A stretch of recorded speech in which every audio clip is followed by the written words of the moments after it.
My name is Sienna, 33 years old and a forensic accountant who specializes in corporate financial fraud. After a screaming match at my husband's family gathering, everyone turned on me. Even my husband grabbed my arm and snapped that I needed to apologize or pack my bags and leave. Instead, I bought 2 one-way tickets for me and our 5-year-old daughter. By the time they learned we had left the country, it was too late, and all the color drained from their faces when they realized what I took with me. Before I continue this story, let me know where you are watching from in the comments down below. Hit like and subscribe if you have ever had to stand up to toxic in-laws. The crash of crystals shattering against the imported marble floor echoed through the grand dining room. I barely had time to blink before an empty velvet jewelry box bounced off my chest and landed at my feet. "You stole it!" Vanessa's voice was a hysterical shriek that bounced off the vaulted ceilings of her mother's mansion. My 31-year-old sister-in-law stood at the opposite end of the long mahogany table, her face flushed red with theatrical rage. Grandmother's diamond brooch is gone, and we all know exactly where it went. I stared at the empty blue velvet box on the floor, then back at Vanessa. My voice remained completely steady. "I have no idea what you are talking about, Vanessa. I have not been upstairs all evening." Catherine, my 62-year-old mother-in-law, adjusted her posture at the head of the table. She wore her signature pearls and a look of practiced disappointment. "Now, Sienna," Catherine said, her tone dripping with fake sympathy. "We know your background. We know your family struggled. If you needed money that desperately, you could have just asked Tristan instead of resorting to petty theft in my home." I looked around the table. DeAndre, Vanessa's husband, leaned back in his chair. As a highly successful African-American corporate defense attorney, he usually maintained a professional detachment, but right now he crossed his arms and offered me a look of pure condescension. He was the family's legal attack dog, always ready to clean up their messes, and he clearly thought I was just another problem to be managed. I turned to my husband, expecting him to shut down this ridiculous accusation. Tristan was a wealth manager for his family's estate. We had been married for 6 years, and I thought we were a team. Instead, he stood up his chair, scraping violently against the floor. He marched over to my side of the table, but he did not stand between me and his family. He stood shoulder to shoulder with them. Tristan grabbed my arm. His grip was rough, his fingers digging into my skin. "Stop lying, Sienna," he hissed through clenched teeth. "Just admit it. You have always been jealous of Vanessa. You have been holding a grudge ever since we met." "Tristan, let go of me," I warned softly, glancing down at his hand. He tightened his grip, pulling me an inch closer to his face. "You cannot stand the fact that you had to work 3 jobs in college just to afford rent while she was studying art history in Milan. You hate that my family has real wealth while yours had nothing. You took the brooch to pay off whatever debts your relatives are hiding. Apologize to my sister right now." The silence in the room was absolute. I looked at the man I had married, the man who was currently bruising my arm to defend a spoiled sister who covered her own debts with fake luxury and constant attacks on me. I saw the arrogance in his eyes, the certainty that his family's money made him invincible, and the deep-seated belief that my working-class background made me inherently untrustworthy.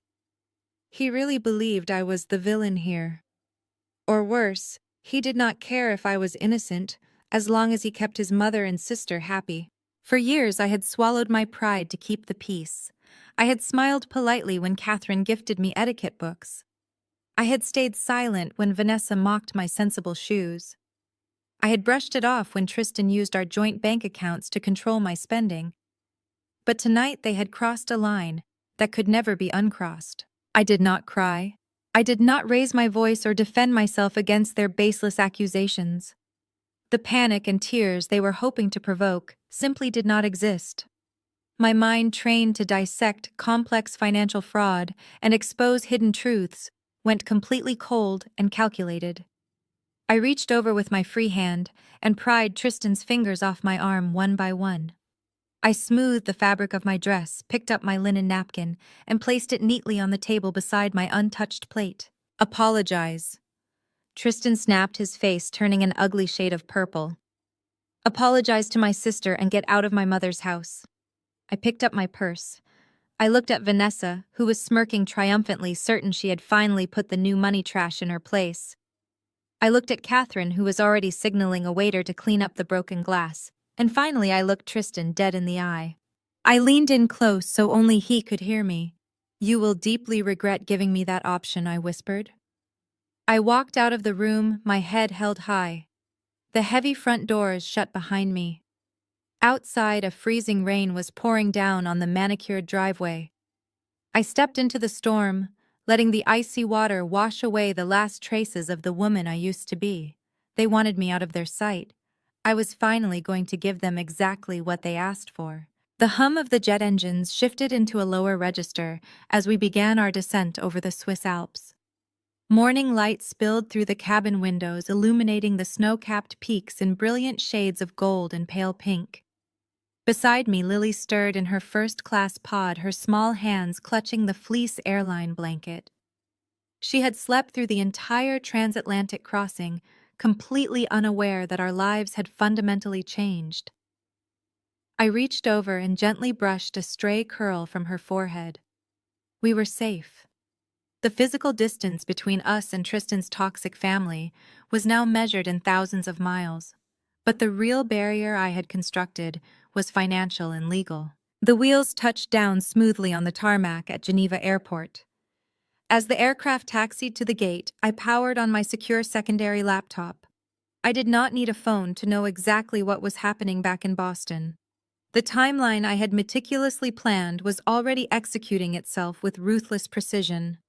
By now, Tristan would be waking up in one of the lavish guest bedrooms at Catherine's estate, nursing a massive hangover from the vintage scotch he always drank when he was angry.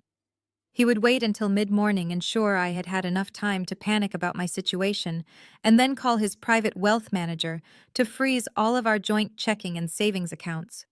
He thrived on the power of financial starvation, believing that cutting off my access to cash would force me to come crawling back to his mother's doorstep, ready to accept whatever humiliation Vanessa had prepared for me. I connected to the encrypted airport network.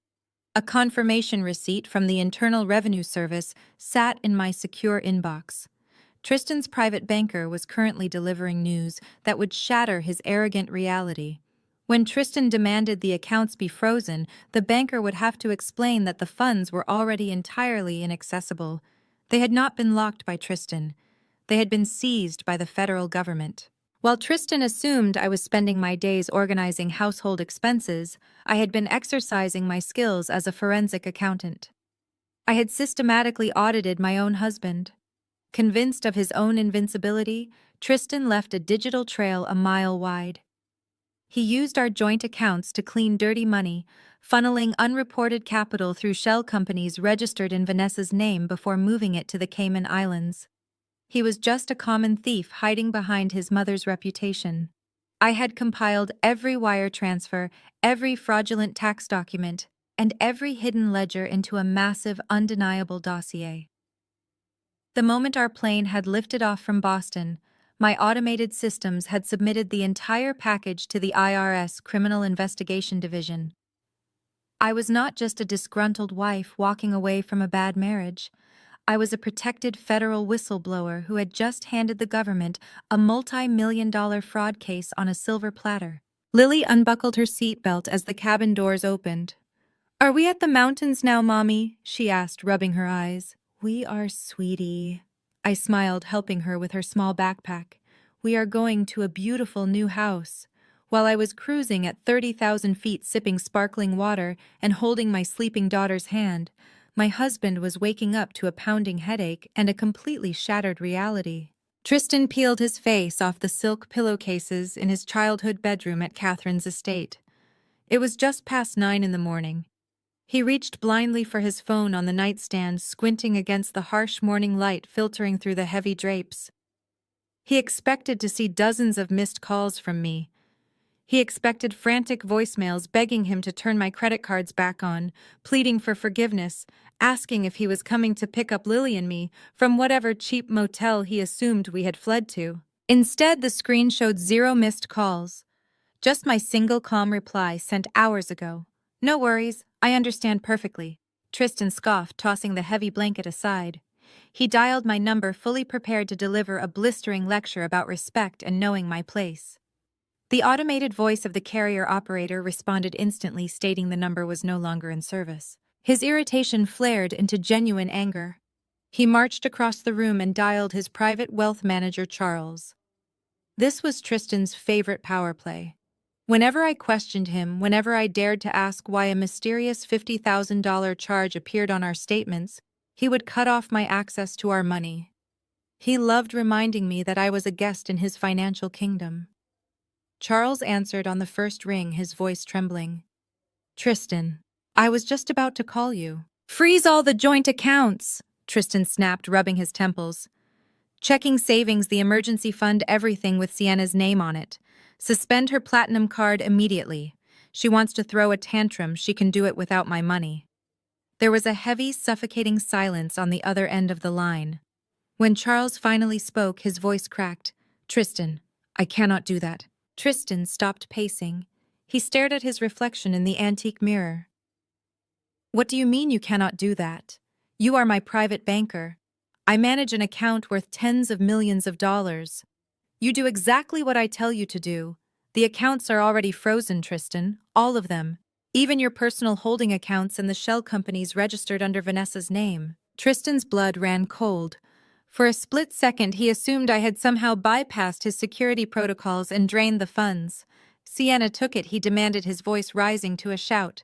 "You let my wife drain my accounts. I will sue your entire bank into the ground."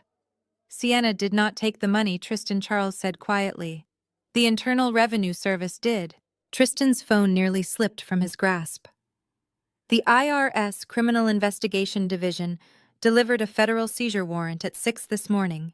They flagged massive irregularities, wire transfers to the Cayman Islands, unreported income funneled through Vanessa's properties, falsified tax returns spanning 5 years. "They have everything, Tristan. They have ledgers I did not even know existed." Tristan sank onto the edge of the mattress, his arrogant facade crumbling into pure panic. His mind raced desperately, trying to figure out how the federal government had obtained his meticulously hidden ledgers. And then the realization hit him like a physical blow to the chest. 6 months ago, I had politely asked Tristan for read-only access to the family's master financial servers. I told him I wanted to help reduce our tax liability by organizing his business expenses. He had laughed, called my accounting degree cute, and tossed me the security token, telling me to knock myself out with the boring spreadsheets. He thought I was just a naive wife trying to make herself useful. He had no idea he was handing the keys to his criminal empire directly to a certified fraud examiner. While he was out on extravagant weekend golf trips with his wealthy buddies, I was not picking out curtains or planning dinner parties. I was meticulously tracing every stolen dollar, every illegal transfer, and every tax evasion scheme he had ever orchestrated. I audited my own husband, and I handed the government a flawless prosecutable case. "You need to get a defense attorney right now," Charles warned. "The feds are not just looking for back taxes, they are looking at criminal money laundering charges." "Tristan, they know about the escrow accounts you used with DeAndre's law firm." Tristan hung up the phone. His hands were shaking so badly he could barely breathe. The walls of his mother's mansion suddenly felt like a prison cell. He lunged for his laptop, frantically trying to log into his encrypted offshore portals to move whatever liquid cash he had left. Access denied. Server locked by federal mandate. He smashed his fist against the desk.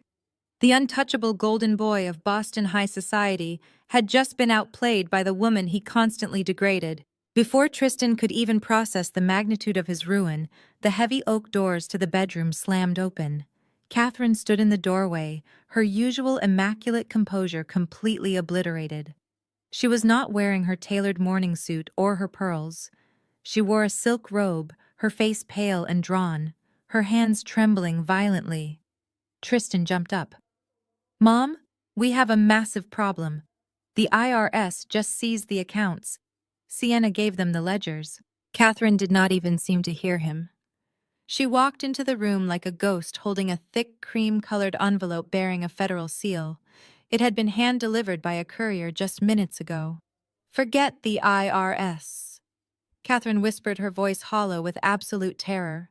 She dropped the heavy envelope onto Tristan's bed. The bold letters on the front read, United States Securities and Exchange Commission. "What is that?" Tristan asked, staring at the envelope like it was a live explosive. Catherine looked up at her son, her eyes wide with the realization that their entire dynasty was collapsing. "The SEC is launching a full federal investigation into the Master Family Trust," she gasped. "They know about the forged executor documents. They know everything, Tristan. We are going to lose it all." The crisp, biting air of Geneva was exactly the reset my lungs needed after hours of recycled cabin oxygen. We breezed through customs with my Swiss passport, bypassing the scrutiny that would have delayed any regular American tourist. A private car arranged through my late father's estate manager was waiting for us. Lily pressed her small face against the tinted glass, marveling at the snow-capped peaks surrounding Lake Geneva as we drove into the heart of the city. We arrived at the flat in the Eau Vive district. It was not a hotel or a short-term rental. It was a fortress. The property had been in my father's family for generations, protected by heavy iron doors, reinforced glass, and Swiss privacy laws that even Catherine's money could not easily pierce. I carried a sleeping Lily into the master bedroom, tucking her beneath a heavy goose-down duvet. She was safe.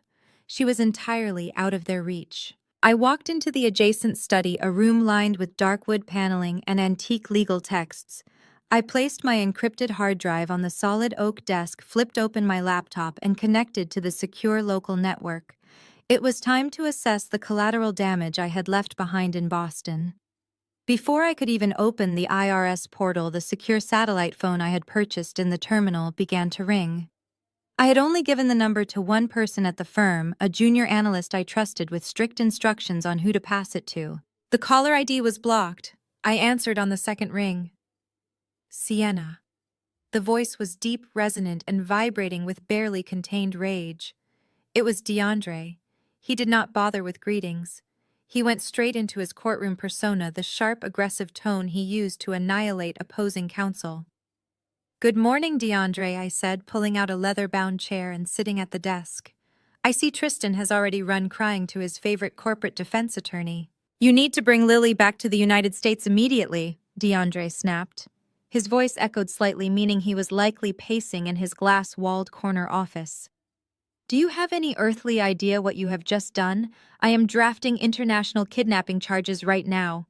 I will have an extradition order filed with the State Department and a Hague Convention petition on a federal judge's desk before you even unpack your bags.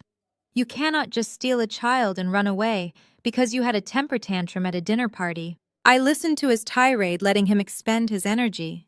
DeAndre was a brilliant lawyer, but he suffered from the same fatal flaw as the rest of the family. He underestimated me. He viewed me as Tristan's quiet spreadsheet, pushing wife, someone who lacked the stomach for real warfare. "Are you finished?" I asked, my voice completely devoid of emotion. "I am just getting started," he fired back. "You are looking at federal prison time, Sienna. Interpol will be knocking on your door by nightfall. My firm has resources you cannot even begin to comprehend. We will freeze your assets, seize your passport, and have you detained. Bring her back now, and I might be able to convince Tristan to drop the felony abduction charges down to a custodial interference misdemeanor." He was trying to drown me in legal jargon, assuming I would panic at the mention of Interpol and federal judges. He wanted to assert dominance, to remind me of my place at the bottom of their social hierarchy. "DeAndre," I said, interrupting his monologue, "you are an exceptional defense attorney, but your understanding of international family law is surprisingly sloppy. I am a Swiss citizen. Lily holds dual citizenship. I have a notarized, irrevocable travel consent form signed by Tristan himself just 6 months ago. There is no kidnapping. There is no extradition. I am residing legally in my own country." He scoffed, a harsh, dismissive sound. "A piece of paper signed under false pretenses will not hold up in federal court, Sienna. You are a glorified bookkeeper. Do not try to lecture me on the law. You are playing a game you cannot possibly win. Tristan's family has the capital to bury you in litigation until Lily is in college." I leaned forward, resting my elbows on the cool surface of the oak desk. "They do not have capital anymore, DeAndre. The IRS seized Tristan's accounts this morning, and the SEC is currently dismantling Catherine's primary trust. A heavy silence fell over the line. I could almost hear the gears grinding in DeAndre's head as he tried to reconcile my calm statements with the frantic phone call he must have received from Tristan. "What did you do?" DeAndre's voice dropped an octave, the aggressive courtroom bravado suddenly replaced by genuine caution. "Before you file those kidnapping charges, DeAndre, check your personal email," I instructed softly. "I did not send it to your firm address. I sent it to the encrypted Proton Mail account you use for your private offshore consulting. Check it right now, I just sent you a ledger." I waited, listening to the faint sound of his breathing over the satellite connection. I heard the muffled click of his computer mouse. I heard the sharp intake of breath as the file decrypted and opened on his screen. The silence stretched out thick and heavy. I did not need to see his face to know that the blood was rapidly draining from it. I knew exactly what he was staring at. It was a master document meticulously cross-referenced detailing 52 separate wire transfers over the past 3 years. "What is this?" he finally choked out. His voice was barely a whisper. The arrogance was completely gone, shattered into a million irreparable pieces. "That is the reality of who you married into," I said. "Tristan isn't just stealing from the IRS, DeAndre. He has been using your personal law firm's escrow accounts to launder the money." "No," DeAndre stammered, the panic finally breaking through. "No, that is impossible. I review those accounts. I authorize every single transfer." "You authorize transfers for shell companies that Vanessa explicitly vouched for," I corrected him. "Companies Tristan set up using your wife's maiden name. Tristan knew you would never audit your own wife's property holdings. He used your firm's spotless reputation as a shield to clean his dirty money, and he used your login credentials to process the final clearing phases." I could hear the frantic clicking as DeAndre scrolled through the damning evidence. Line after line of federal crimes, all tied directly to his legal practice, his signature, his license. He had married Vanessa for her prestige and her family's connections, believing they would elevate him to the absolute top of the legal food chain. Instead, they had tied an anchor around his neck and thrown him into the deep end. "The SEC and the IRS both have copies of that exact ledger, DeAndre." I continued, my tone entirely ruthless. "Tristan set you up to be the fall guy. When the federal indictments come down this week, they are not going to look at the Golden Boy wealth manager. They are going to look at the attorney whose escrow accounts facilitated a multi-million-dollar federal money laundering scheme." "Sienna, please," DeAndre said, his voice cracking. "My entire career, my life." I closed my laptop, the screen going black. "You are going to prison, DeAndre, unless you decide to finally stop protecting them." I ended the call, cutting off his frantic pleading, and set the phone down on the desk. The first crack in their impenetrable armor had just been formed. DeAndre was a pragmatist above all else. He was fiercely ambitious, and I knew he would never sacrifice his own freedom to protect a family that viewed him as entirely disposable. I walked over to the window, looking out at the serene waters of Lake Geneva. The storm in Boston was just beginning to rage, and I had just handed their best soldier the very match needed to burn their house to the ground.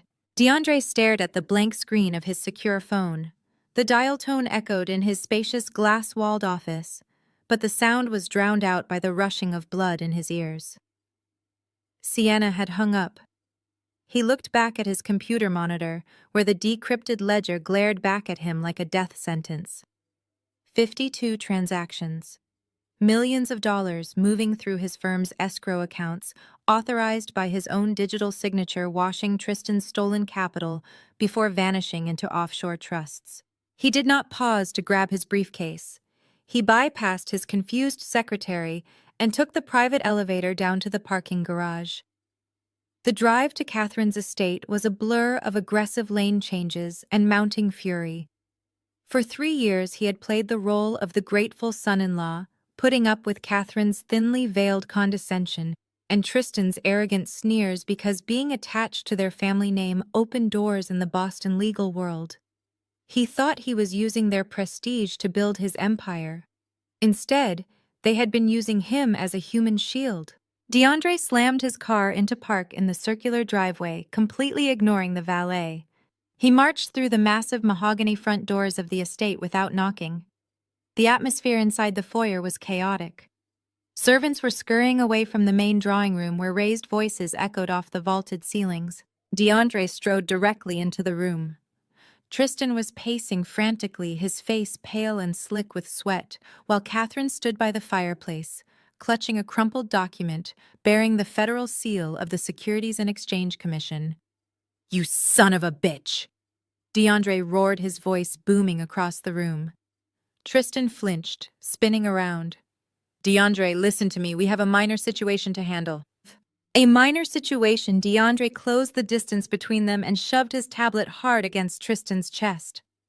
Tristan stumbled back, grabbing the device as DeAndre advanced. "You ran dirty money through my escrow accounts. You forged my authorization for shell companies under your sister's name. You set me up to take the fall for federal money laundering."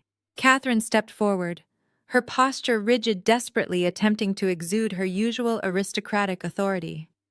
"DeAndre, lower your voice in my home. We are dealing with a rogue, hysterical woman who is fabricating evidence. We simply need your firm to squash these ridiculous claims and file the extradition papers for Lily." "Sienna is not fabricating anything," DeAndre snapped, glaring at his mother-in-law with pure disgust. "She audited you. She has every wire transfer, every hidden account, every piece of fraudulent paperwork you two have filed for the last 5 years. The IRS did not just freeze Tristan's money, they seized it. And the SEC is coming for your trust. You are both looking at decades in federal prison, and you tied the rope around my neck to save yourselves. We gave you your career," Tristan shouted, his panic twisting into viciousness. "You were a nobody associate before you married Vanessa. We elevated you. If we need to use your firm's accounts to handle our private family capital, you should be thanking us for the business." "It is not business, it is a felony," DeAndre fired back. "You deliberately insulated yourselves. If the feds looked at the transfers, the paper trail stops at my desk. You made me the fall guy. What is all this screaming about?" The three of them turned. Vanessa stood in the doorway wearing a pristine white cashmere lounge set, casually holding a delicate cup of espresso. She looked entirely unbothered by the chaos unfolding in her mother's drawing room. DeAndre turned to his wife, fully expecting to see shock or horror on her face, as she realized what her brother had done to them. "Vanessa, Tristan used your maiden name to register shell companies. He funneled stolen money through my firm to fund those accounts. He has implicated both of us in a massive federal crime." Vanessa took a slow, deliberate sip of her espresso. She looked at Tristan, then at Catherine, and finally settled her cold, calculating gaze on DeAndre. She did not look surprised. She looked irritated. "I know, DeAndre," she said flatly. The air left DeAndre's lungs. He stared at his wife of 3 years, the woman he thought he was building a genuine life with. "You knew." "Of course I knew," Vanessa sighed, walking further into the room and setting her cup on a marble side table. "How do you think I afforded the renovation on the townhouse or the summer villa in Aspen? Tristan was managing the family assets, and we needed a secure way to distribute the capital without triggering tax audits. Your firm had the perfect infrastructure. You used me," DeAndre whispered, the sheer magnitude of the betrayal sinking into his bones. "You brought me into this family just to use my legal license as a shield." Vanessa rolled her eyes, crossing her arms defensively. "Oh, stop being so dramatic. We are the ones who put you on the map. Without this family, you would still be drafting real estate contracts in a cubicle. You need to know your place, DeAndre. Your job right now is to fix this mess, shut Sienna up, and protect the family." "Protect the family?" DeAndre let out a sharp, bitter laugh. "You want me to protect the people who just handed me a one-way ticket to a federal penitentiary? You think I am going to stand in front of a judge and take the bullet so you can keep buying designer clothes with stolen money? You are my husband." Vanessa demanded, her voice rising to a shrill, commanding pitch. "You owe us your loyalty." "I owe you absolutely nothing," DeAndre said, his voice dropping to a deadly, absolute calm. The realization hit him with crystal clarity. They were drowning, and they fully intended to hold him under the water so they could breathe. He turned his back on Catherine and Tristan and walked straight past his wife. He ignored her shouting his name as he climbed the sweeping grand staircase and headed directly to the guest wing where they had been staying for the weekend. He pulled his leather duffel bag from the closet and began throwing his clothes, his passport, and his secure files inside. He was not a glorified bookkeeper like they thought Sienna was, and he certainly was not going to be their sacrificial lamb. He was a highly trained defense attorney who knew exactly how federal prosecutors built their cases. The first person to cooperate was the only person who survived. Vanessa burst into the bedroom just as he was zipping the bag closed. Her aristocratic composure had finally shattered completely. "What are you doing? Where are you going?" she yelled, grabbing his arm. "You cannot leave. We have to coordinate a legal strategy." DeAndre yanked his arm out of her grasp. He looked at the woman he had married, seeing past the expensive facade to the hollow, greedy core underneath. "I am not going down for your family's greed," DeAndre said smoothly. He picked up his bag and walked past her, pausing briefly at the bedroom door. "You should probably call a different lawyer, Vanessa, because I am officially a cooperating witness for the prosecution." He left her standing frozen in the middle of the room, her mouth open in silent shock. He walked out of the estate, got into his car, and pulled out his phone. He did not dial a law firm. He opened his browser and booked the next available first-class ticket out of Logan International Airport, destination Geneva, Switzerland. Sienna had the ledgers, she had the evidence, and she had the upper hand. If DeAndre was going to survive the impending federal bloodbath, he needed to find her. The heavy blades of the industrial shredder whined as Tristan fed another stack of sensitive documents into the machine. Sweat dripped from his forehead, stinging his eyes and ruining the collar of his expensive silk shirt. The mahogany walls of his home office, usually a monument to his ego, now felt like a shrinking cage. DeAndre's defection had been the final fatal blow. Without his brother-in-law to absorb the federal indictments, Tristan was entirely exposed. "Stop acting like a cornered rat!" Tristan jumped, knocking a tall stack of blank papers to the hardwood floor.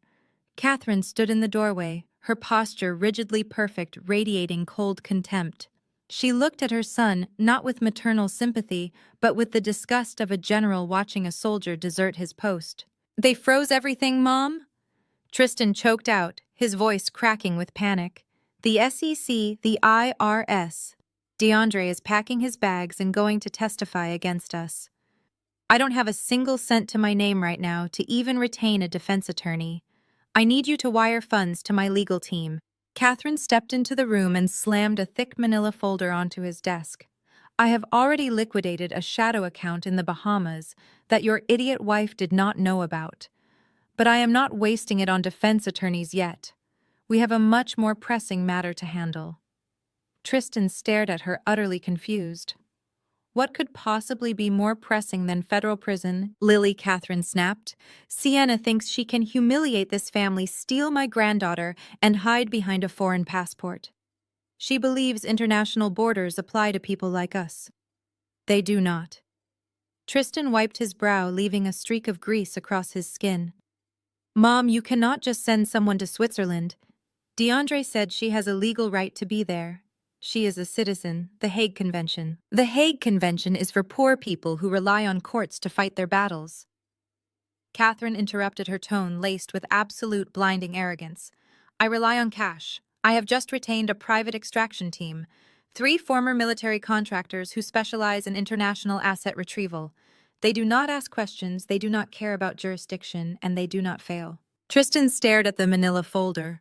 He had spent his entire life relying on Catherine's money to fix his messes. When he wrecked his first sports car at 16, her checkbook made it disappear. When he was caught embezzling from his fraternity in college, her massive donation built a new campus library, and the charges vanished. Now, facing the total collapse of his life, he fell right back into the familiar, pathetic safety of his mother's wealth. He nodded slowly, letting her take control. "They are already wheels up," Catherine stated, checking her diamond-encrusted watch. "By tomorrow morning they will have breached Sienna's flat, secured Lily, and arranged a private charter back to the States. Once I have my granddaughter Sienna will have no choice but to drop her whistleblower claims and beg for a plea deal. We will crush her. 4,000 miles away, the cold, crisp air of Geneva settled over the historic Eaux Vives district. The streets were quiet, the cobblestones illuminated by the soft, warm glow of antique street lamps. 3 men in dark, tactical civilian clothing moved purposefully down the quiet avenue. They did not look like typical tourists admiring the architecture. They carried themselves with the predatory confidence of men who were used to using brute force to solve complex problems. They had easily tracked the IP address of my secure server connection directly to my father's family flat. Catherine had paid them an astronomical sum to ignore Swiss sovereignty, break down my door, and physically abduct a 5-year-old child. They assumed this would be the easiest, most lucrative job of their careers. They expected to find a terrified, isolated American housewife cowering in a luxury apartment. The lead operative bypassed the building's main security panel with a digital cloning device in less than 30 seconds. The heavy oak lobby doors clicked open and the 3 men slipped inside, moving silently up the winding marble staircase to the 3rd floor. They reached my landing. The lead investigator signaled his men to fan out, covering the narrow space. He pulled a heavy hydraulic breaching tool from his duffel bag, positioning himself directly in front of my reinforced iron door. He raised his hand ready to give the signal to strike. He never got the chance. Before the metal tool could even graze the wood of my door, the lights in the stairwell instantly snapped off, plunging the hallway into absolute darkness. The quiet, terrifying click of a dozen weapon safeties being disengaged echoed through the tight space. Suddenly, blinding tactical lights flared from the stairwell above and below them. A dozen crimson laser sights pierced the darkness, painting the chests and foreheads of the 3 mercenaries. They were completely boxed in, trapped in the narrow corridor with nowhere to run and no cover to take. "Drop the weapon. Put your hands on your heads and drop to your knees," a voice commanded in perfect, unaccented English. The lead investigator froze, squinting against the blinding glare of the tactical flashlights. Standing on the landing above them were 10 heavily armed agents of the Swiss Federal Police, the Fedpol. They were clad in full tactical gear, their submachine guns raised and perfectly steady. I watched the entire scene unfold in crisp, high definition from the security monitors inside my study. Catherine actually believed her American money made her untouchable. She thought she could send armed thugs into Geneva to steal a Swiss citizen. She had no idea that the moment I landed, I had registered a high-level threat assessment with the local authorities, providing them with Catherine's exact financial profile and history of aggressive retaliation. The mercenaries dropped to their knees, their hands raised in surrender as the Swiss authorities moved in to apply heavy steel cuffs. Catherine's expensive, ruthless extraction team had not even made it to my doorstep. The heavy iron doors of my building slammed shut, echoing through the feed of my security monitors as the Swiss Federal Police marched Catherine's $1 million extraction team out into the freezing Geneva night. The mercenaries were shoved into the back of armored transport vehicles, their tactical gear stripped, their arrogance entirely erased. I took a slow sip of my coffee, watching the convoy's blue lights flash against the cobblestones until they disappeared around the corner. Right on cue, the encrypted satellite phone resting on my solid oak desk began to vibrate. It was a video call request. The caller ID was routed through a secure proxy, but I knew exactly who was on the other end. Catherine and Tristan were expecting a confirmation call from their team leader. They were expecting to see me in zip ties, weeping and begging for mercy, while they booked a private charter to drag Lily and me back to Boston. I adjusted the angle of the camera to ensure the serene, snow-capped peaks of the Swiss Alps were visible through the window behind me. I tapped the green accept button. Tristan's face filled the screen. He looked terrible. His usually perfectly coiffed hair was matted to his forehead with sweat, and his designer collar was unbuttoned and wrinkled. Behind him, I could see the familiar mahogany bookshelves of Catherine's drawing room. Catherine stood just over his shoulder, her posture rigid, her eyes darting around the frame, trying to make sense of what she was seeing. "Where are they?" Tristan demanded, his voice cracking with a frantic, desperate edge. "Where is the team?" "Put Davis on the screen right now, Sienna.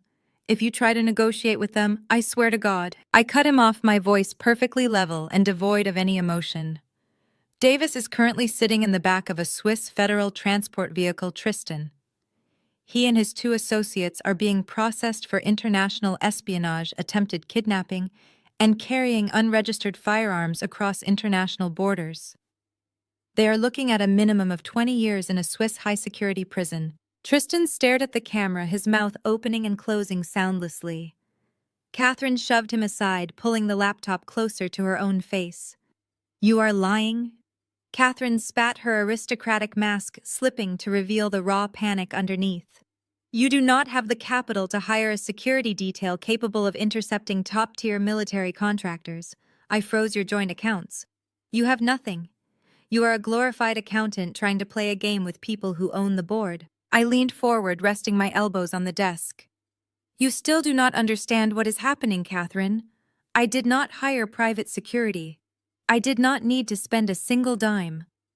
The men who just arrested your extraction team were agents of the Swiss Federal Police." Tristan wedged his way back into the frame, his face flushed red. "Why would the Swiss police protect you? You abducted my daughter. You are a fugitive. I have lawyers filing extradition papers as we speak. You cannot hide from international law." "I am not hiding from international law, Tristan," I replied, enunciating every word with lethal precision. "I am enforcing it. I am a Swiss citizen. I hold a Swiss passport, and so does Lily. But more importantly, I am a fully protected federal whistleblower." The silence on their end of the call was absolute. The color drained entirely from Tristan's face, leaving him looking like a ghost. "For the past 5 years, you and your mother thought I was just a quiet, obedient wife, balancing your checkbooks?" I continued, letting the full weight of their arrogance crush them. "You thought my late father's estate was just a modest inheritance. You completely ignored the fact that my father was a senior auditor for the Swiss Financial Market Supervisory Authority. He taught me everything about cross-border banking regulations. When I found the first shell company you set up in Vanessa's name, I did not just confront you. I meticulously documented it. I tracked every single wire transfer, every offshore trust, and every fraudulent tax return you filed." "You are insane," Tristan whispered, wiping a shaking hand across his mouth. "I am thorough," I corrected him. "I took that entire mountain of evidence and handed it directly to the SEC, the IRS, and the Swiss banking authorities. I exposed the exact routes you used to launder millions of dollars. The Swiss government is not treating me like a fugitive, Tristan. They are treating me like their star witness in a massive international money laundering bust. They assigned an armed detail to my building the moment I landed because your mother's financial crimes have triggered a multi-agency federal investigation.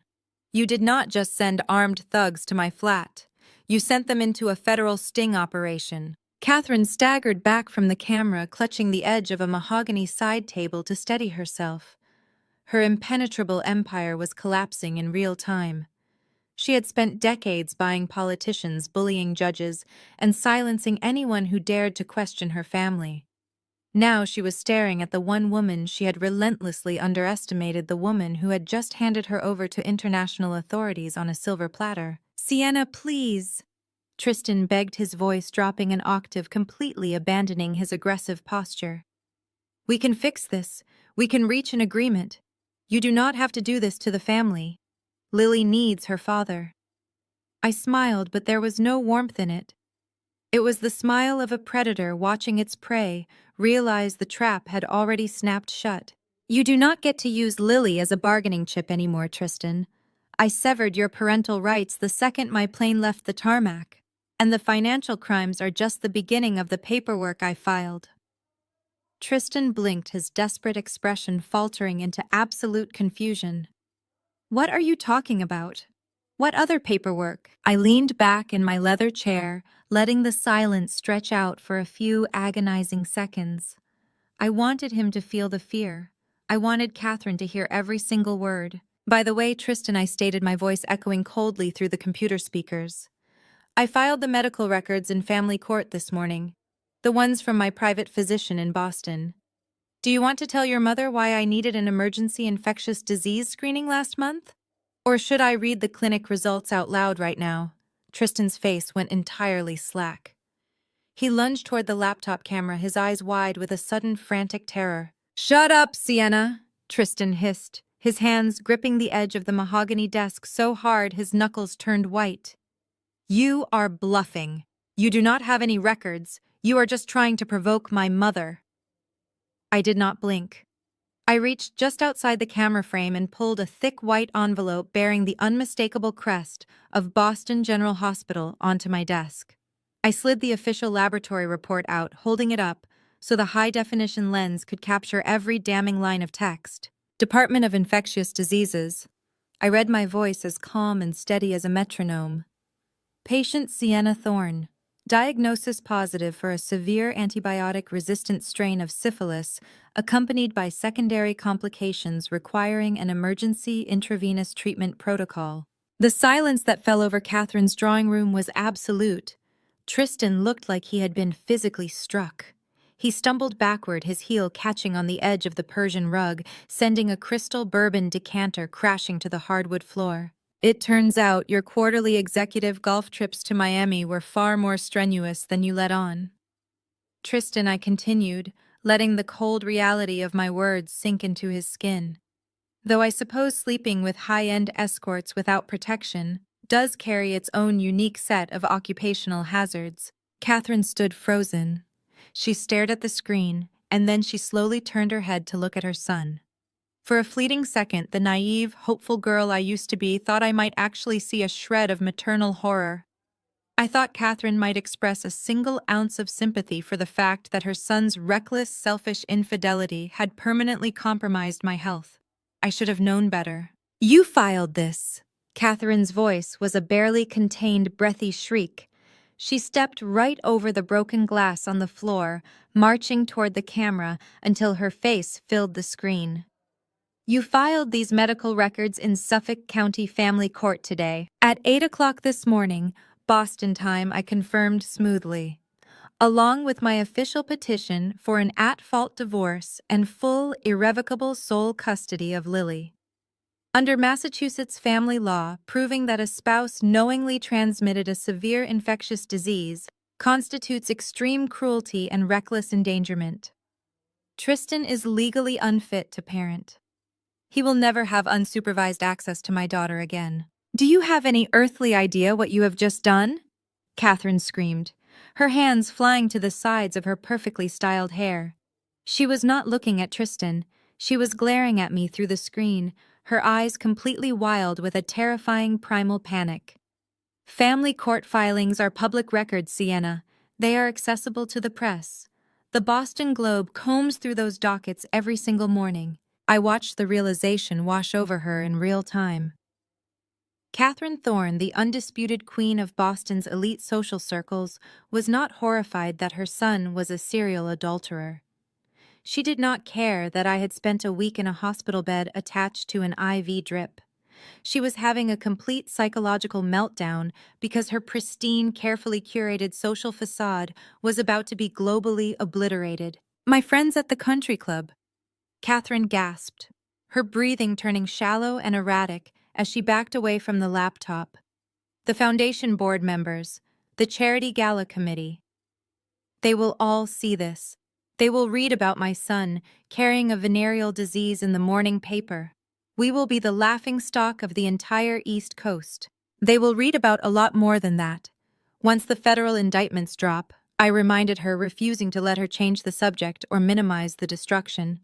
"But yes, Catherine, your country club friends are going to know exactly what kind of man you raised." "Mom, listen to me," Tristan pleaded, taking a cautious step toward her with his hands raised defensively. "It was one mistake, a minor lapse in judgment. Sienna is just trying to use this to extort us. We can pay her off. We can get a judge to seal the records." "Extort you?" I laughed, a sharp cutting sound that echoed through the quiet Swiss study. "You have no money left to extort Tristan. The SEC seized it all because of the ledgers I handed over. And you have no legal leverage because I am safe in Geneva, protected by federal authorities. I did not file those medical records for a payout. I filed them to ensure that when a judge looks at your character, they see the exact same repulsive, selfish coward that I have had to look at for the last 5 years. Catherine spun around to face her son. The aristocratic composure she had wielded like a weapon her entire life completely vanished. Her face was flush, contorted with a vicious, ugly rage that stripped away decades of refined elegance. "You absolute fool," Catherine hissed, her voice vibrating with pure venom. "I spent 30 years building the Thorne family name, 30 years curating an impeccable reputation, ensuring we sat at the absolute top of this city's hierarchy." "Mom, please," Tristan stammered, shrinking back like a terrified child. "Do not interrupt me," she roared. "I paid off the dean at Wharton when you were caught embezzling from your own fraternity. I bought your way out of that horrific hit and run in Nantucket so you would not see the inside of a jail cell. I handed you a career, a fortune, and an immaculate public image on a silver platter because you are too weak to build anything yourself." Tristan swallowed hard, his eyes darting toward the camera, acutely aware that I was witnessing his utter humiliation. "We can hire a crisis management firm, Mom. We can spin the narrative. We will say Sienna fabricated the documents to steal Lily. Spin a public court filing, detailing your incurable venereal disease," Catherine shrieked, the sound distorting the laptop's microphone. "Spin the fact that your own brother-in-law is currently cooperating with federal prosecutors because you were too stupid to cover your digital tracks." She closed the distance between them in 2 swift, predatory strides. The sharp, echoing crack of flesh hitting flesh startled even me. Catherine slapped Tristan across the face with such ferocious force that his head snapped violently to the side. The impact left a bright red hand-shaped welt blooming across his pale cheek. "You have ruined us!" Catherine screamed, her voice breaking. She raised her hand and struck him again, a brutal backhand that sent him stumbling against the wall. He threw his arms up to protect his face, but he did not dare strike back. "You ruined the family name. You ruined the legacy. You have left us with absolutely nothing." I sat back in my leather chair watching the mighty Thorne empire fracture and collapse. The impenetrable alliance of inherited wealth and arrogant entitlement was shattering under the weight of its own corruption. They were turning on each other, tearing themselves apart exactly as I knew they would once the money and the prestige were stripped away. I reached forward and rested my hand on the laptop keyboard. "Enjoy the morning papers, Catherine," I said quietly, ensuring my voice cut cleanly through the sounds of her screaming at her son. "And Tristan, make sure you pack a warm coat for federal prison. I hear the winters in upstate New York are absolutely brutal." I pressed a single button, ending the call and plunging the screen into darkness. The screen went black, leaving Catherine and Tristan in the suffocating silence of the drawing room. But the quiet was temporary. The true devastation of my actions did not hit until the sun rose over Boston and the financial markets opened.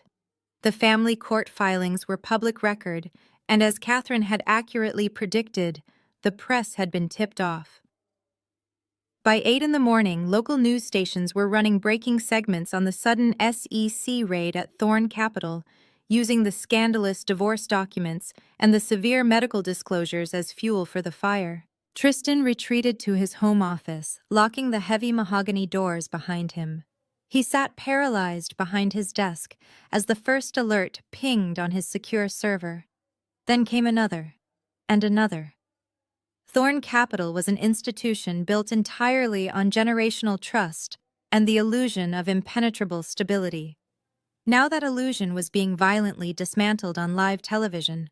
Major clients, tech billionaires, legacy real estate tycoons, and overseas investors were watching the news cycle detail Tristan's frozen assets and his complete moral bankruptcy. The withdrawal requests flooded the firm's servers in a relentless digital avalanche. Tristan watched the dashboard flash red as his clients scrambled to pull their money out before the federal government seized everything. $10 million vanished in the first minute. 50 million followed. By 9 o'clock, the total surpassed 200 million. The firm's phones rang incessantly, a chaotic symphony of angry, panicked investors demanding their capital immediately. Tristan could not answer a single call. He was legally paralyzed by the SEC freeze, and the offshore accounts he usually relied on had been drained by my disclosures. Within 3 hours, a massive, catastrophic bank run had decimated his portfolio. He was watching his entire empire bleed out to zero in real time. Desperate, sweating through his ruined silk shirt, Tristan bolted from the office. He needed a lifeline. He needed liquid capital to cover the immediate margin calls and halt the panic. He sprinted through the sprawling estate and found Vanessa in the solarium. She was furiously typing on her phone, surrounded by designer luggage, hastily stuffing cashmere sweaters and expensive jewelry into a leather duffel bag. Tristan grabbed her by the shoulder, spinning her around. He demanded she call her private wealth manager. He needed her to take out a second mortgage on her Aspen villa and leverage the Boston townhouse.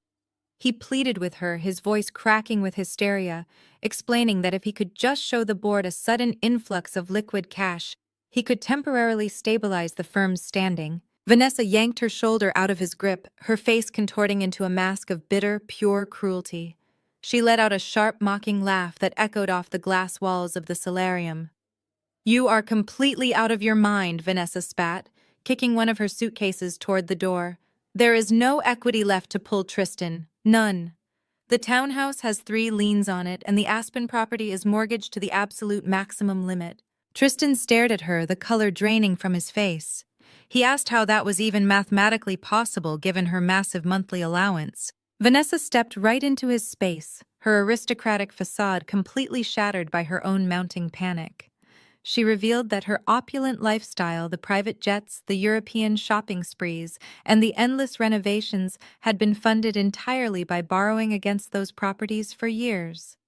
She had been relying on the dirty money Tristan pushed through DeAndre's escrow accounts just to make the minimum interest payments to the banks. "I am completely broke!" Vanessa screamed, her voice shrill and desperate. "DeAndre took the last of the clean cash when he walked out of here. He emptied our personal joint accounts before he got on that plane.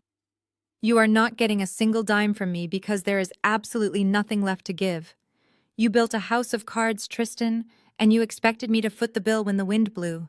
Tristan stumbled backward, the sheer totality of their ruin pressing down on his chest like a physical weight.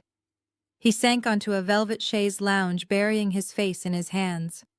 They were out of money, out of allies, and out of legal options. The federal government was closing in, and their social circle was actively watching them burn. Heavy, deliberate footsteps echoed against the marble floor of the hallway. Catherine appeared in the doorway of the solarium. She was no longer the poised, elegant matriarch holding court at country club galas. She was dressed in a dark trench coat, clutching a secure satellite phone in her hand. Her face was pale and drawn, but her eyes burned with a maniacal, dangerous determination. She had lost her social standing, her wealth, and her dignity. The loss had stripped away all her refined pretenses, leaving behind nothing but pure, unfiltered malice. The situation was completely beyond the realm of legal repair. It required brute force. "Get your coat," Catherine ordered Tristan, her voice dropping to a terrifyingly calm, absolute register. She turned to her executive assistant, who was trembling quietly in the hallway. "Charter the jet immediately. Clear the flight path directly to Geneva. Pay whatever bribes are necessary to bypass standard customs protocols." Tristan looked up, his eyes wide with genuine terror. He stared at his mother as if she had lost her mind. "Mom, you cannot do that. The Swiss federal police are sitting right outside her flat. They arrested your extraction team. We cannot just fly into Switzerland and walk through the front door. We will be arrested on the tarmac." Catherine stepped forward, grabbing the lapels of Tristan's shirt and hauling him to his feet with a surge of adrenaline-fueled strength. She did not care about the law anymore. Her money and power had always insulated her from consequences, and her arrogant brain simply refused to accept that the shield was gone. "We are going to Switzerland," Catherine hissed, her grip tightening until the fabric tore slightly. "We are walking into that flat, and we will force that girl to sign a full retraction if I have to physically hold her hand to the paper myself." The private jet touched down on the tarmac of Geneva Airport, just as the morning sun broke over the Jura Mountains. Catherine did not wait for the cabin crew to secure the stairs. She was out the door, her trench coat billowing in the crisp alpine wind, Tristan trailing behind her like a reprimanded child. The flight had been 8 hours of suffocating silence, punctuated only by Catherine's venomous muttering about how she would personally ruin my life. They bypassed regular customs through a VIP terminal, Catherine throwing cash at a private driver to break every speed limit in the canton. 20 minutes later, the black Mercedes sedan screeched to a halt in front of the imposing centuries-old limestone facade of Banque Privée de Genève. It was the fortress holding the remaining fragments of the Thorne family's hidden wealth. Catherine marched through the towering brass revolving doors. The lobby of the bank resembled a quiet sacred cathedral, vaulted ceilings, pristine marble floors, and an atmosphere of absolute untouchable discretion. In Boston, Catherine was royalty. She was used to bank managers dropping their coffee and sprinting across the lobby the moment she walked into a branch. She expected the exact same subservience here. She approached the massive reception desk, slamming her designer leather handbag down on the polished stone. "I need to see the Director of Wealth Management," Catherine demanded, her voice completely shattering the hushed reverence of the room. "Immediately. Tell him Catherine Thorne has arrived, and I want the paperwork to unfreeze my offshore trusts printed and ready to sign." The receptionist, a young man in an immaculate tailored suit, did not flinch. He did not scramble. He slowly looked up from his monitor, his expression entirely devoid of the fear Catherine was so used to inspiring. "Do you have an appointment, madame?" he asked in flawless, unaccented English. "I do not need an appointment." Catherine snapped, her face flushing with indignant rage. "I am one of the largest American account holders in this institution. My son's firm routes hundreds of millions of dollars through your vaults. You will fetch the director right now, or I will ensure you are looking for a new job by lunch." Tristan stepped up beside her, trying to project a dominance he clearly did not feel. He was running on adrenaline and sheer panic, his eyes darting around the lobby. "Listen to her," Tristan ordered, leaning over the counter. "We have attorneys standing by in New York and London. If you do not grant us immediate access to the Thorne family accounts, we will bury this bank in international lawsuits. We are the victims of a fraudulent asset freeze initiated by a disgruntled former spouse, and we demand access to our capital." A set of frosted glass doors opened behind the reception desk. A tall, silver-haired man with an aura of absolute authority walked out. He wore a bespoke charcoal suit and carried a sleek electronic tablet. He did not look intimidated. He looked mildly inconvenienced. "I am Monsieur Blanchard, the Senior Vice President of Compliance," the man said, his tone clinical, cold, and utterly dismissive. "And I must ask you to lower your voices. You are in a Swiss financial institution, not a public trading floor." Catherine squared her shoulders, ready to unleash decades of Boston's socialite fury. "I do not care what your title is, Blanchard. You have illegally locked me out of my own money. My daughter-in-law, Sienna Thorne, has manipulated your banking authorities with fabricated whistleblower claims. I demand you release my funds, or I will drag this bank's reputation through the mud." Monsieur Blanchard adjusted his silver-rimmed spectacles. He looked at Catherine not with respect, but with the specific detached pity a scientist reserves for an insect under a microscope. Madame Thorne, Blanchard replied, his voice perfectly smooth. "You seem to labor under the delusion that American wealth buys immunity from Swiss federal law. It does not. Your accounts were not frozen because of a domestic dispute. They were seized under direct orders from the Swiss Financial Market Supervisory Authority. We do not respond to threats, we do not fear American civil lawsuits, and we certainly do not bend to public temper tantrums." Tristan's jaw dropped. He had spent his entire life watching his mother verbally bulldoze anyone who stood in her way. But here, thousands of miles from the safety of their country club, Catherine's influence was absolutely worthless. Her money meant nothing to men who managed the wealth of entire nations. "You cannot do this."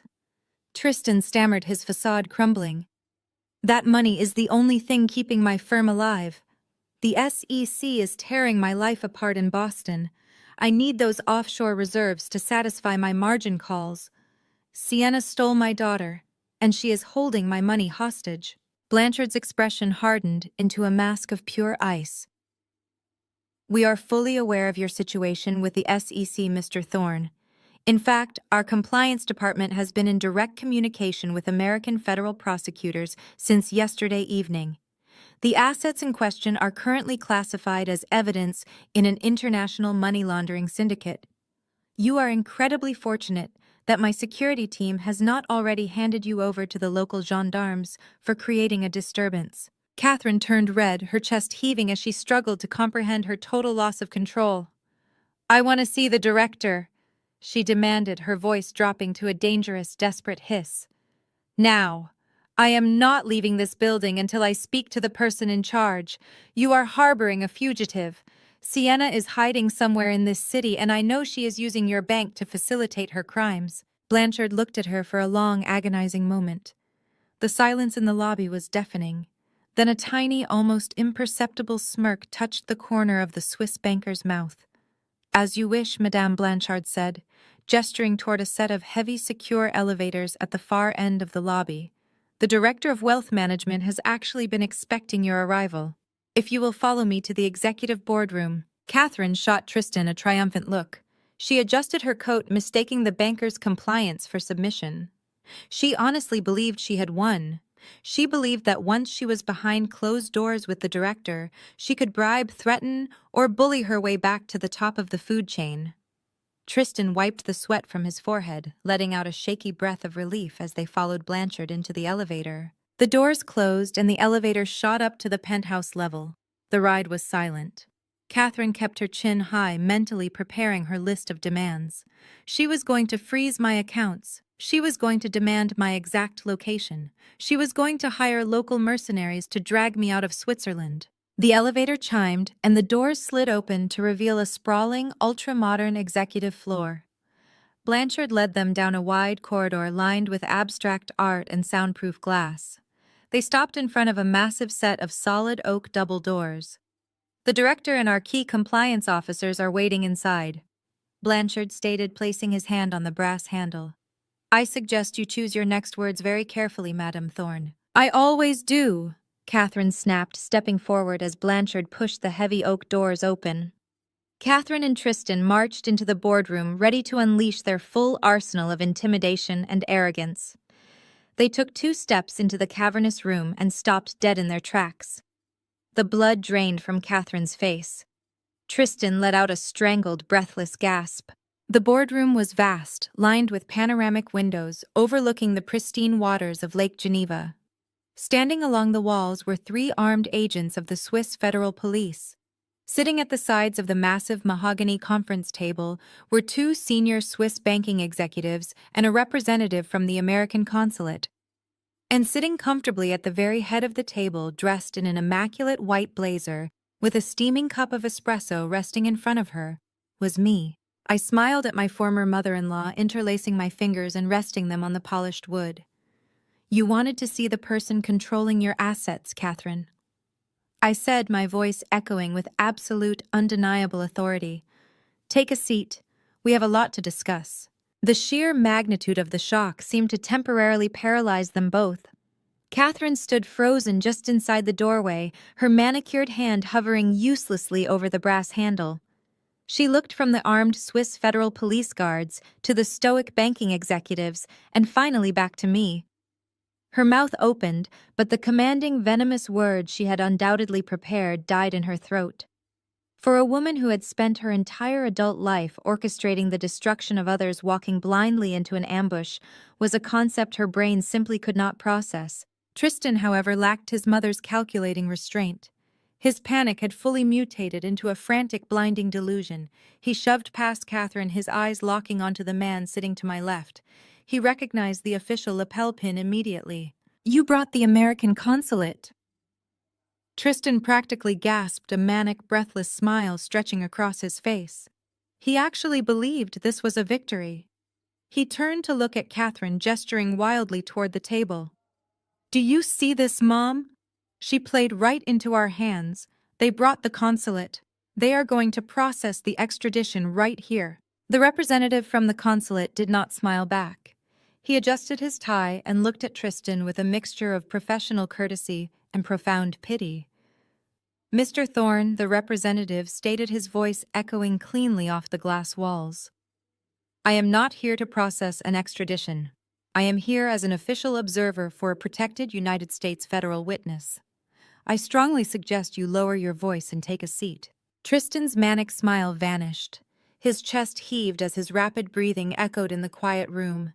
He refused to sit. Instead, he reached a trembling hand inside his tailored suit jacket. The 3 Swiss guards immediately stepped forward, their hands dropping to the holstered weapons at their sides, but Monsieur Blanchard raised a single finger to halt them. Tristan pulled a thick, tightly bound stack of legal documents from his pocket. He marched toward the mahogany table and slammed the papers down onto the polished wood, the heavy thud ringing out like a gunshot. He leaned over the table, bracing his weight on his knuckles, bringing his flushed, sweating face as close to the camera lens of my laptop as he could. "Sign this!" Tristan snarled, a thick vein pulsing violently in his neck. "Sign this right now. It is a full waiver of alimony. It is a complete surrender of your passport, and it grants my mother immediate uncontested custody of Lily. You are going to sign this. You are going to call the SEC and withdraw every single complaint you filed.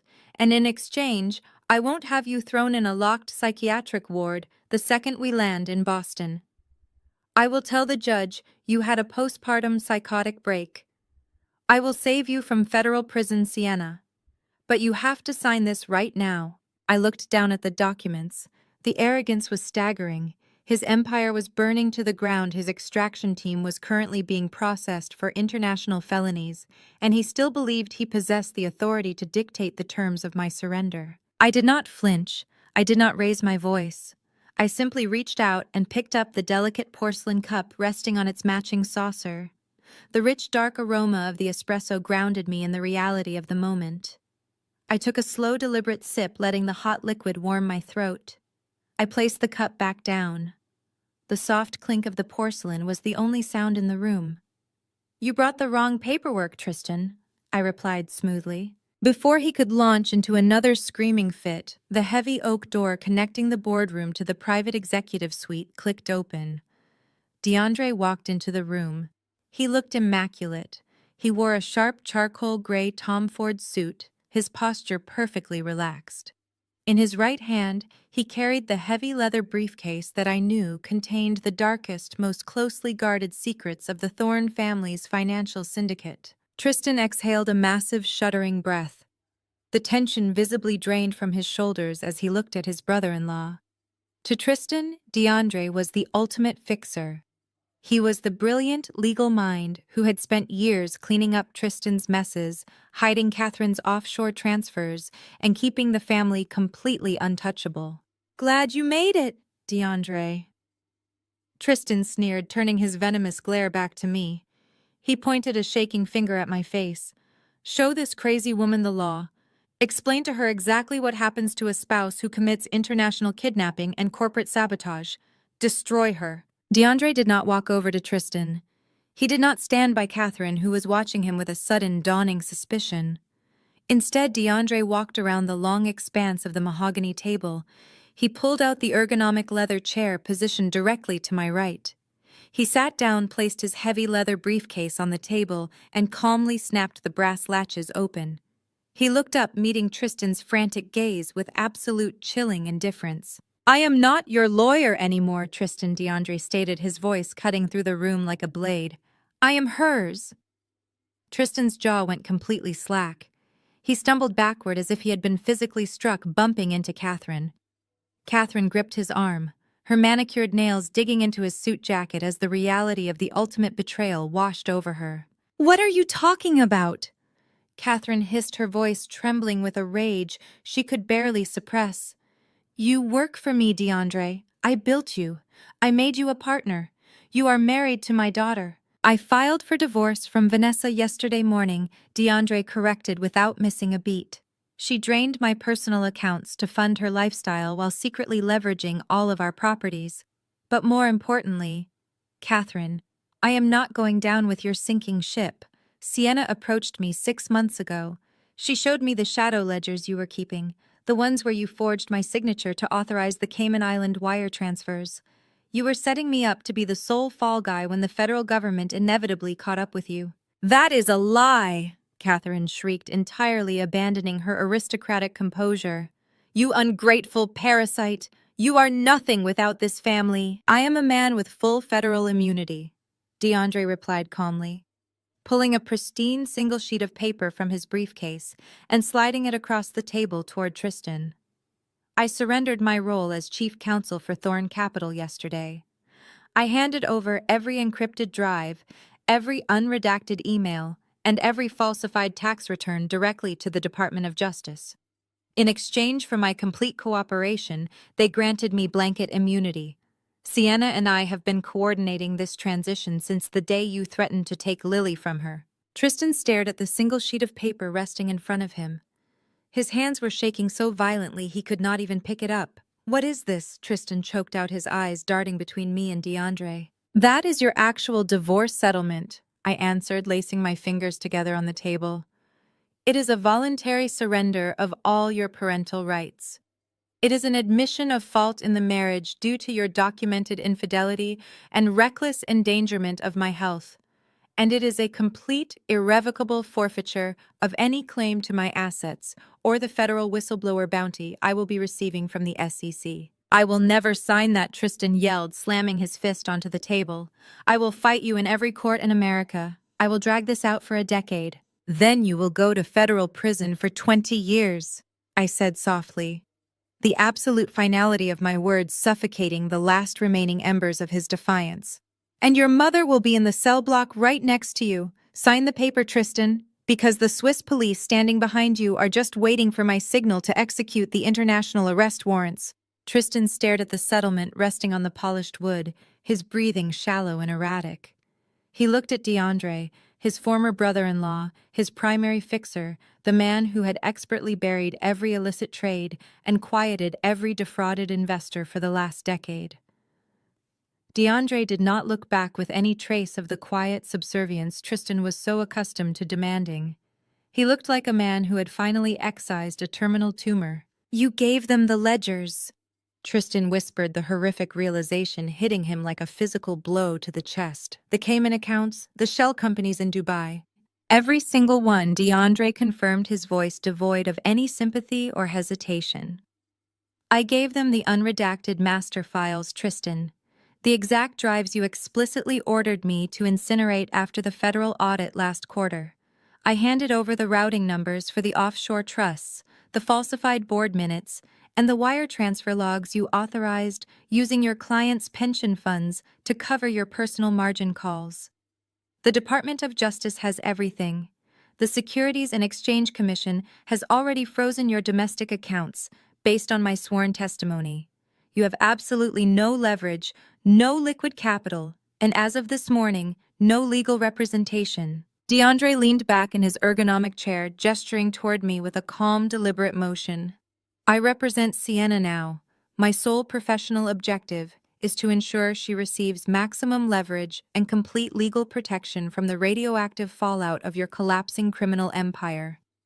I know exactly where every stolen dollar is buried, Tristan. And I am going to dig up every single one of them for her." Catherine could no longer contain the boiling pressure of her fury. The polished aristocratic facade that had intimidated Boston's elite for decades violently shattered, revealing the ugly, desperate core beneath. She slammed her hands onto the mahogany table, her knuckles turning white against the dark wood. "You ungrateful, treacherous thug," Catherine spat, her voice vibrating with pure, unfiltered malice. She rounded on DeAndre, her eyes wild, her face flushed with a terrifying rage. "We made you. You were an absolute nobody before you married Vanessa. You were a glorified associate drowning in student debt, and we elevated you. We brought you into our home, into our firm, into our exclusive social circles. We gave you a seat at the table with people who never would have looked twice at someone from your background." Catherine's upper lip curled into a vicious, ugly sneer. "You think wearing a tailored suit makes you one of us? You think because you married my daughter you suddenly possess our pedigree? You were a charity case, a diversity hire we took pity on. You should be on your knees thanking us for civilizing you. Instead, you bite the hand that fed you. You turn on your own family like a feral street dog. You will never work in this industry again, DeAndre. When I am finished with you, you will be stripped of your law license and begging for public defense cases in whatever slum you crawled out of." The room fell dead silent. The Swiss banking executives exchanged uncomfortable glances. The American consulate representative simply raised an eyebrow, writing a quick note on his legal pad. DeAndre did not raise his voice. He did not blink. He calmly reached into his suit jacket, pulled out his smartphone, and tapped the illuminated screen. A small red recording icon pulsed steadily. "Thank you, Catherine DeAndre," said, his tone clinical and entirely detached. "I appreciate you speaking so candidly on the record." Catherine froze, her manicured hand suspended in the air. "What are you doing?" "I am documenting your absolute lack of remorse and your ongoing attempts to intimidate a cooperating federal witness," DeAndre explained, placing the phone face up on the table. The Department of Justice prosecutors are highly interested in the cultural dynamics of Thorn Capital. They asked if the firm's illegal activities were driven by a culture of arrogance and untouchability. Your little monologue, complete with the thinly veiled racial microaggressions and classist threats, provides perfect contextual evidence of your character.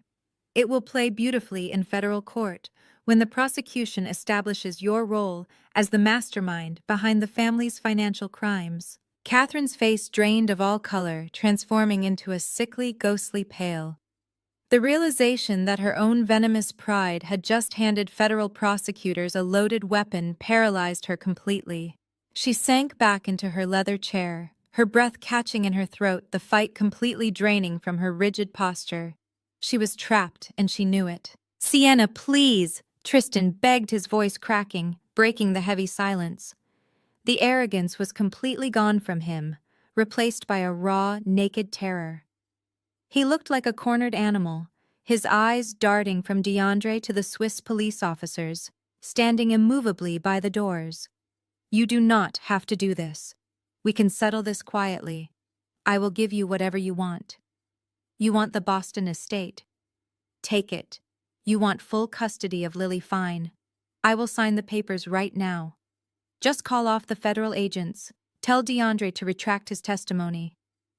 We have a child together, Sienna. You cannot send the father of your daughter to a federal penitentiary."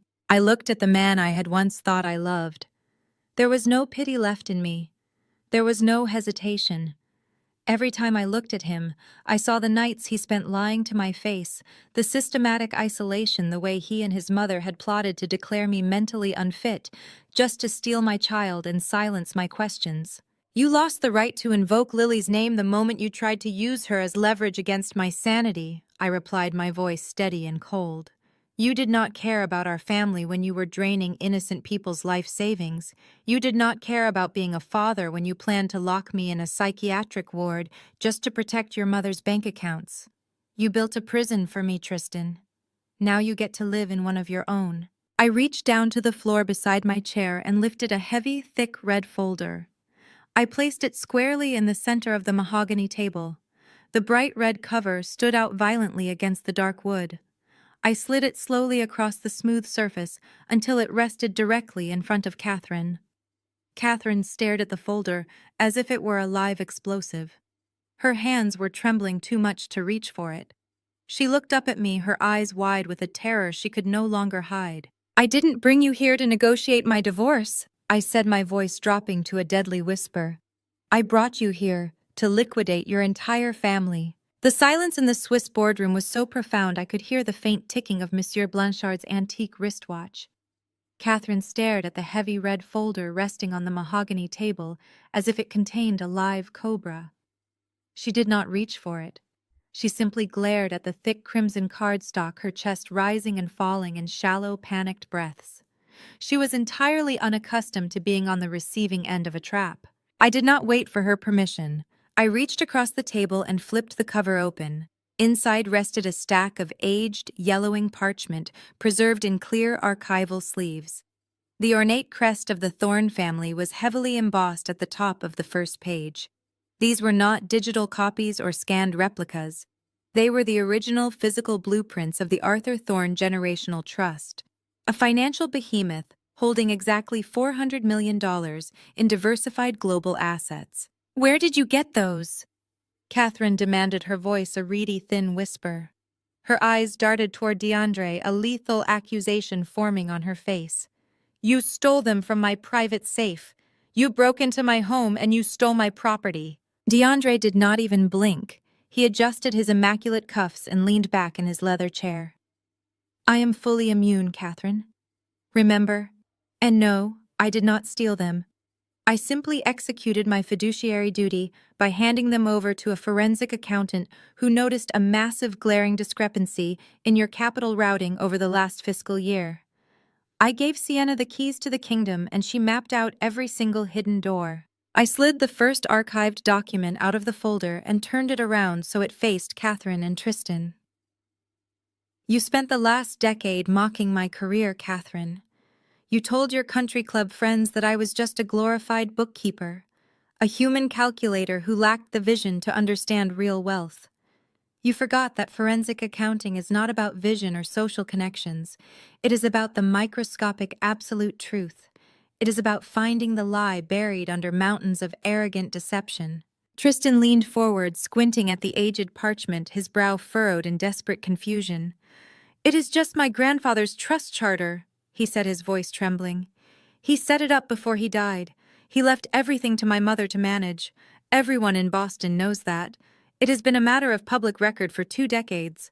Everyone knows the lie your mother told them." I corrected him, my tone sharp and unwavering. Arthur Thorne despised Catherine. He knew exactly what she was capable of.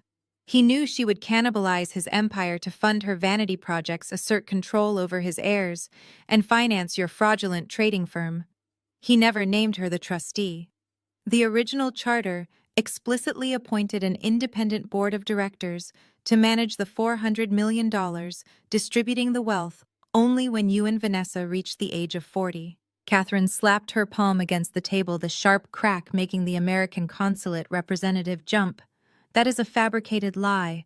I was named sole trustee and granted absolute discretionary power over every single account.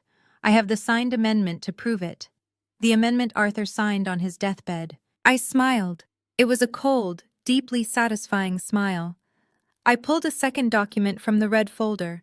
It was the amendment Catherine was talking about.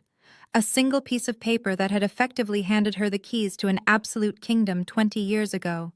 The signature at the bottom read, "Arthur Thorne," in sprawling, elegant cursive. "For 20 years you paraded around Boston acting like the undisputed matriarch of a financial dynasty," I said, tapping my finger directly onto the signature. "You used this $400 million to bully competitors, buy politicians, and terrorize anyone who did not bow to you. You used it to fund Tristan's firm, masking his catastrophic losses and covering his illegal margin calls. You used it to threaten me and try to take my daughter. You built your entire identity, your entire life on the illusion of this inherited power." "It is not an illusion," Catherine shrieked, losing whatever was left of her polished composure. The Swiss police officers shifted their weight, their hands resting cautiously on their duty belts, anticipating a physical outburst. "That is his signature. My father-in-law signed that document in front of witnesses. It is an ironclad legal directive."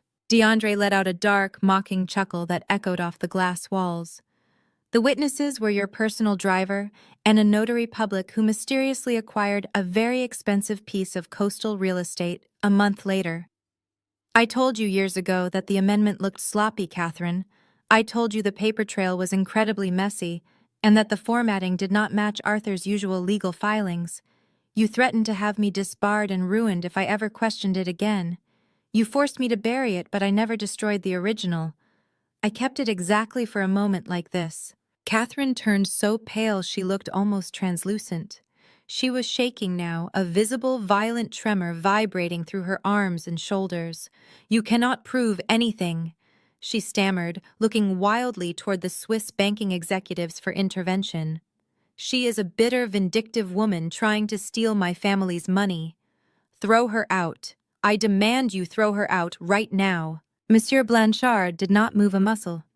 He simply gestured toward the table, his expression completely blank, indicating that Catherine should continue listening to me. I looked directly into Catherine's terrified eyes, letting the silence stretch until it was agonizing. When I started tracing Tristan's missing assets for the divorce settlement, I did not just look at the digital ledgers. Digital files can be manipulated, erased, and rewritten. I requested the physical archives, because physical ink tells a story that cannot be altered by a clever hacker or a bribed banker. I sent this so-called ironclad amendment to an independent, highly classified chemical laboratory right here in Zurich. Tristan stared at his mother, the horrifying realization finally breaking through his denial. "Mom, what did you do?" he whispered, his voice cracking with absolute despair.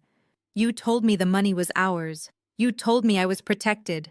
"Shut up, Tristan," Catherine snapped, though her voice lacked any real power. She was hyperventilating, her eyes fixed on the red folder. I reached into the back of the folder and pulled out a crisp, newly printed lab report bearing the official seal and watermark of the Swiss Federal Institute of Technology. I slid it slowly across the mahogany table until it bumped gently against Catherine's trembling hands. "I am sure you thought you were incredibly clever 20 years ago," I said, letting the absolute weight of my words crush the last of her defiance. "You found old parchment. You practiced his signature for hours until you perfected the slant of the letters. You paid off the notary and you seized the $400 million. You thought you had committed the perfect crime, except you overlooked one microscopic scientific detail." I leaned forward, resting my forearms on the table, locking eyes with the woman who had tried to destroy my life. "The chemical dating analysis on the ink you used to forge Arthur Thorne's signature is absolutely conclusive," I stated, my voice ringing out with terrifying finality. "The specific chemical compound of that black ink, the exact proprietary blend of dyes and solvents, was not patented, manufactured, or sold anywhere in the world until 2008. Arthur Thorne died in 1998. Catherine let out a sharp, breathless gasp, shrinking back into her heavy leather chair as if the lab report had physically struck her. "You forged a deathbed signature on a legal document, using ink that did not even exist until 10 years after the man was buried in the ground," I said softly, ensuring every single person in the room heard the absolute truth. "You are not a matriarch, Catherine.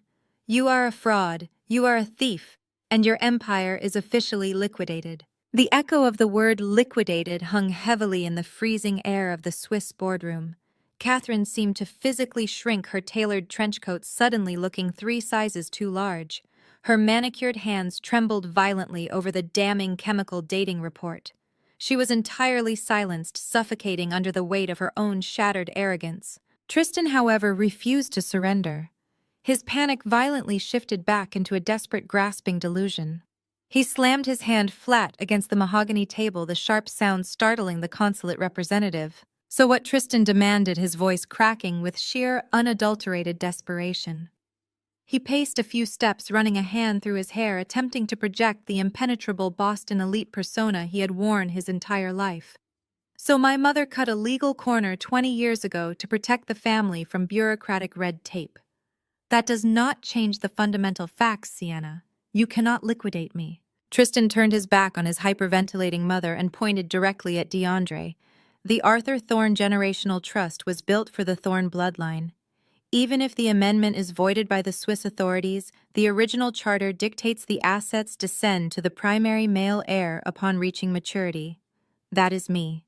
I am Arthur Thorne's grandson. I am the sole male blood relative carrying the Thorne name. By default, probate law dictates those assets revert entirely to me. You and DeAndre can play all the forensic accounting games you want. You cannot rewrite genetics." Catherine let out a sharp, choked gasp. She looked up at Tristan, her eyes widening in absolute visceral terror. She weakly reached out to grab his sleeve, whispering for him to stop talking, but Tristan shook her off, emboldened by his own flawed logic. He leaned over the table toward me, a sickeningly confident smirk returning to his face. "I was raised to inherit this empire," Tristan sneered, his chest puffing out. "My grandfather built this wealth with his own bare hands, and his blood runs through my veins. The money stays in the family, and you are officially written out of it." I did not flinch. I did not raise my voice. I simply turned to DeAndre, who sat perfectly still, a look of profound, chilling amusement dancing in his dark eyes. DeAndre reached into his leather briefcase and handed me a slender manila folder sealed with a blue medical cross. I laid it flat on the mahogany table, smoothing my hand over the cover. "You always were obsessed with your pedigree, Tristan," I said, my voice cutting through the tension like a scalpel. "You spent our entire marriage reminding me that I came from nothing, while you were born into a legacy of titans. You constantly claimed your financial genius was inherited directly from Arthur Thorne's supreme intellect. It is. Tristan shot back, squaring his shoulders and ignoring the way his mother was quietly sobbing into her hands. I am his direct descendant. The $400 million is legally mine. I slid the manila folder slowly across the table until it rested right on top of the forged trust amendment. When I started investigating the original trust charter, I found a very specific ironclad stipulation, I explained, watching the last remaining drops of color drain from Catherine's face. Arthur Thorne was an incredibly paranoid man. He knew exactly what kind of people surrounded him. He did not just demand that the money go to his heirs. He mandated that any beneficiary claiming the $400 million must submit to a biometric verification. A DNA test against his archived medical samples kept securely in a private Geneva clinic. Tristan frowned, his confidence faltering for a fraction of a second. Fine. Let them test me. Bring the clinic staff in right now. I have nothing to hide. That will not be necessary, I replied smoothly. Because as your wife, I had legal authority to retain your genetic samples during our extensive fertility treatments last year. I saved your comprehensive medical file. And 3 weeks ago, DeAndre formally submitted your genetic markers to the Geneva clinic to clear the trust's final security protocol. DeAndre leaned forward, folding his hands together. The Swiss authorities are incredibly thorough, Tristan. They cross-referenced your genetic markers with the bone marrow and blood samples Arthur Thorne deposited in their vault 30 years ago. The results were verified by 2 independent geneticists to ensure absolute compliance with the original charter. Tristan crossed his arms, his smirk returning. Then, the money is mine. You just proved my case for me. Open the folder, Tristan, I commanded. He snatched the manila envelope off the table, ripping the seal open with unnecessary force. He pulled out the stark white medical report bearing the official stamp of the Swiss genetic clinic. His eyes darted back and forth across the page. He read the first paragraph. Then he read it again. The silence in the boardroom became utterly suffocating. The air grew heavy, thick with the impending destruction of an entire family's identity. Tristan stopped breathing. His mouth opened, but no sound came out.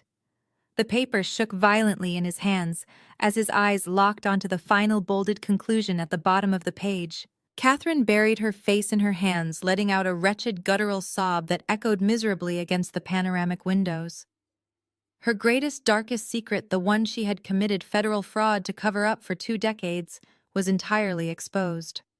I leaned forward, resting my chin on my hands, and offered Tristan a warm, devastating smile. Tristan, your mother had an affair with the pool boy 35 years ago. You aren't a blood relative of the man who built this empire. You have zero legal claim to this trust. Tristan dropped the Swiss medical report onto the mahogany table as if the paper itself had caught fire. For 3 agonizing seconds, his brain short-circuited, entirely unable to process the magnitude of the betrayal. He had spent his entire life wielding the Thorne legacy as an impenetrable weapon, believing himself to be the apex predator of Boston's financial food chain by sheer virtue of his genetics. Now that entire identity had been obliterated by a single sheet of paper. His shock rapidly mutated into a blind, explosive fury. Tristan lunged across the space between the chairs and grabbed Catherine by the shoulders of her designer coat. He hauled her upward, his fingers digging brutally into the fabric, shaking her with a violence that made the armed Swiss guards step forward from their posts by the door. Is it true? Tristan screamed, the sound tearing through his throat, raw and unhinged. Look at me. Is it true? Catherine did not fight back. The imperious, untouchable matriarch had completely vanished, replaced by a pathetic, trembling shell of a woman. Her knees gave out, and she collapsed back into her chair, dragging Tristan's hands down with her. She buried her face in her palms, her shoulders heaving with ugly, gasping sobs. She nodded a tiny, pathetic movement that sealed their doom. I had to protect us, Catherine wailed, her voice muffled by her hands and choked with decades of suppressed terror. Arthur knew. He always suspected. He threatened to cut us off entirely and leave me with nothing. I had to secure your future. I had to make sure you got what you deserved. You destroyed my future, Tristan roared, kicking his own chair so hard it crashed against the glass wall behind him. You lied to me my entire life. You made me commit federal crimes to protect a legacy that was never even mine. He backed away from her, running his hands over his face, his breath coming in ragged, hyperventilating gasps. He looked wildly around the room, finally locking eyes with DeAndre, desperate for some legal loophole, some twisted avenue of escape that his brilliant former counsel could magically provide. DeAndre remained perfectly still, his hands steepled on the polished wood, watching Tristan's meltdown with the detached fascination of a scientist observing a lab rat. The legal reality of your situation is absolute, Tristan DeAndre stated, his voice a cool, steady hum in the chaotic room. Arthur Thorne's foresight was extraordinary. He did not just suspect your mother's infidelity, he actively planned for it. The original trust charter contains a strict, unassailable, direct legitimate bloodline clause. It explicitly requires genetic verification before a single cent can be disbursed.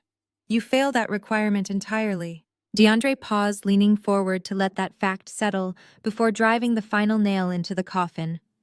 Furthermore, your grandfather insisted upon a rigorous, clean legal record morality clause for any potential beneficiary or executor. Because both you and Catherine are currently facing impending massive federal felony charges for wire fraud, racketeering, and international money laundering, the trust is officially and irrevocably voided to both of you. You are permanently disqualified from seeing a single dime. Tristan stood frozen in the center of the boardroom. The adrenaline that had fueled his rage suddenly burned out, leaving behind a hollow, frantic emptiness. He looked down at the forged amendment, then at the DNA results, and finally at me. A dangerous, unhinged light flickered in his eyes. His chest hitched and a low, guttural sound escaped his lips. It took me a second to realize he was laughing. It started as a wet, broken chuckle and rapidly escalated into a loud, manic laugh that bordered on total hysteria. He pointed a shaking finger at me, his face twisting into a mask of pure, bitter triumph. "You think you won?" Tristan gasped, wiping a tear of manic amusement from his eye. "You think you beat me, Sienna? You just disqualified the only surviving heirs to the Thorne estate. Do you know what happens to a $400 million generational trust when there are no eligible beneficiaries left to claim it? It goes into probate purgatory, and then the government takes it. The state absorbs every last penny." He leaned heavily against the table, glaring at me with a terrifying, delusional satisfaction. "I might lose everything, but so do you. If I don't get the money, the government takes it all. You get absolutely nothing. Sienna, you burned down my empire just to walk away with ashes." I did not break eye contact. I did not shift in my seat. I let him savor his hollow, imaginary victory for a few fleeting seconds before I systematically dismantled it. I leaned back in my chair, smoothing imaginary wrinkles from my skirt, projecting an aura of total, untouchable calm. "Not quite," I replied, my voice slicing effortlessly through his manic laughter. "Have you ever heard of the SEC Whistleblower Reward Program?" Tristan's laughter died instantly. The blood drained from his face as a new paralyzing confusion set in. I laid my hands flat on the mahogany table, addressing him with the cold, measured tone of a professor delivering a final lecture. "I did not just come here to expose a forged will, Tristan. I came here to expose a $400 million corporate fraud and international money laundering syndicate. You are absolutely right about one thing. By submitting the unredacted master files, the routing numbers, and the shadow ledgers to the Department of Justice, the United States federal government is going to seize every single asset tied to the Thorne estate. They are going to liquidate the offshore accounts, the real estate portfolios, and the shell companies. They are taking it all." I paused, tilting my head slightly, watching the profound realization dawn in DeAndre's eyes as he nodded silently beside me. The American consulate representative stopped writing and looked up, a faint smile touching the corners of his mouth. "But under U.S. financial law, the government does not just keep the money they seize from massive corporate crimes." I continued, my words striking Tristan like physical blows. "They incentivize the exposure of that corruption. As the official federally registered whistleblower who provided the exact decrypted ledgers, thanks to DeAndre's incredible cooperation, I am legally entitled to a percentage of the recovered funds. Catherine pulled her hands away from her face, her tear-streaked makeup making her look utterly ghastly. What percentage, she whispered, her voice barely audible over the hum of the climate control.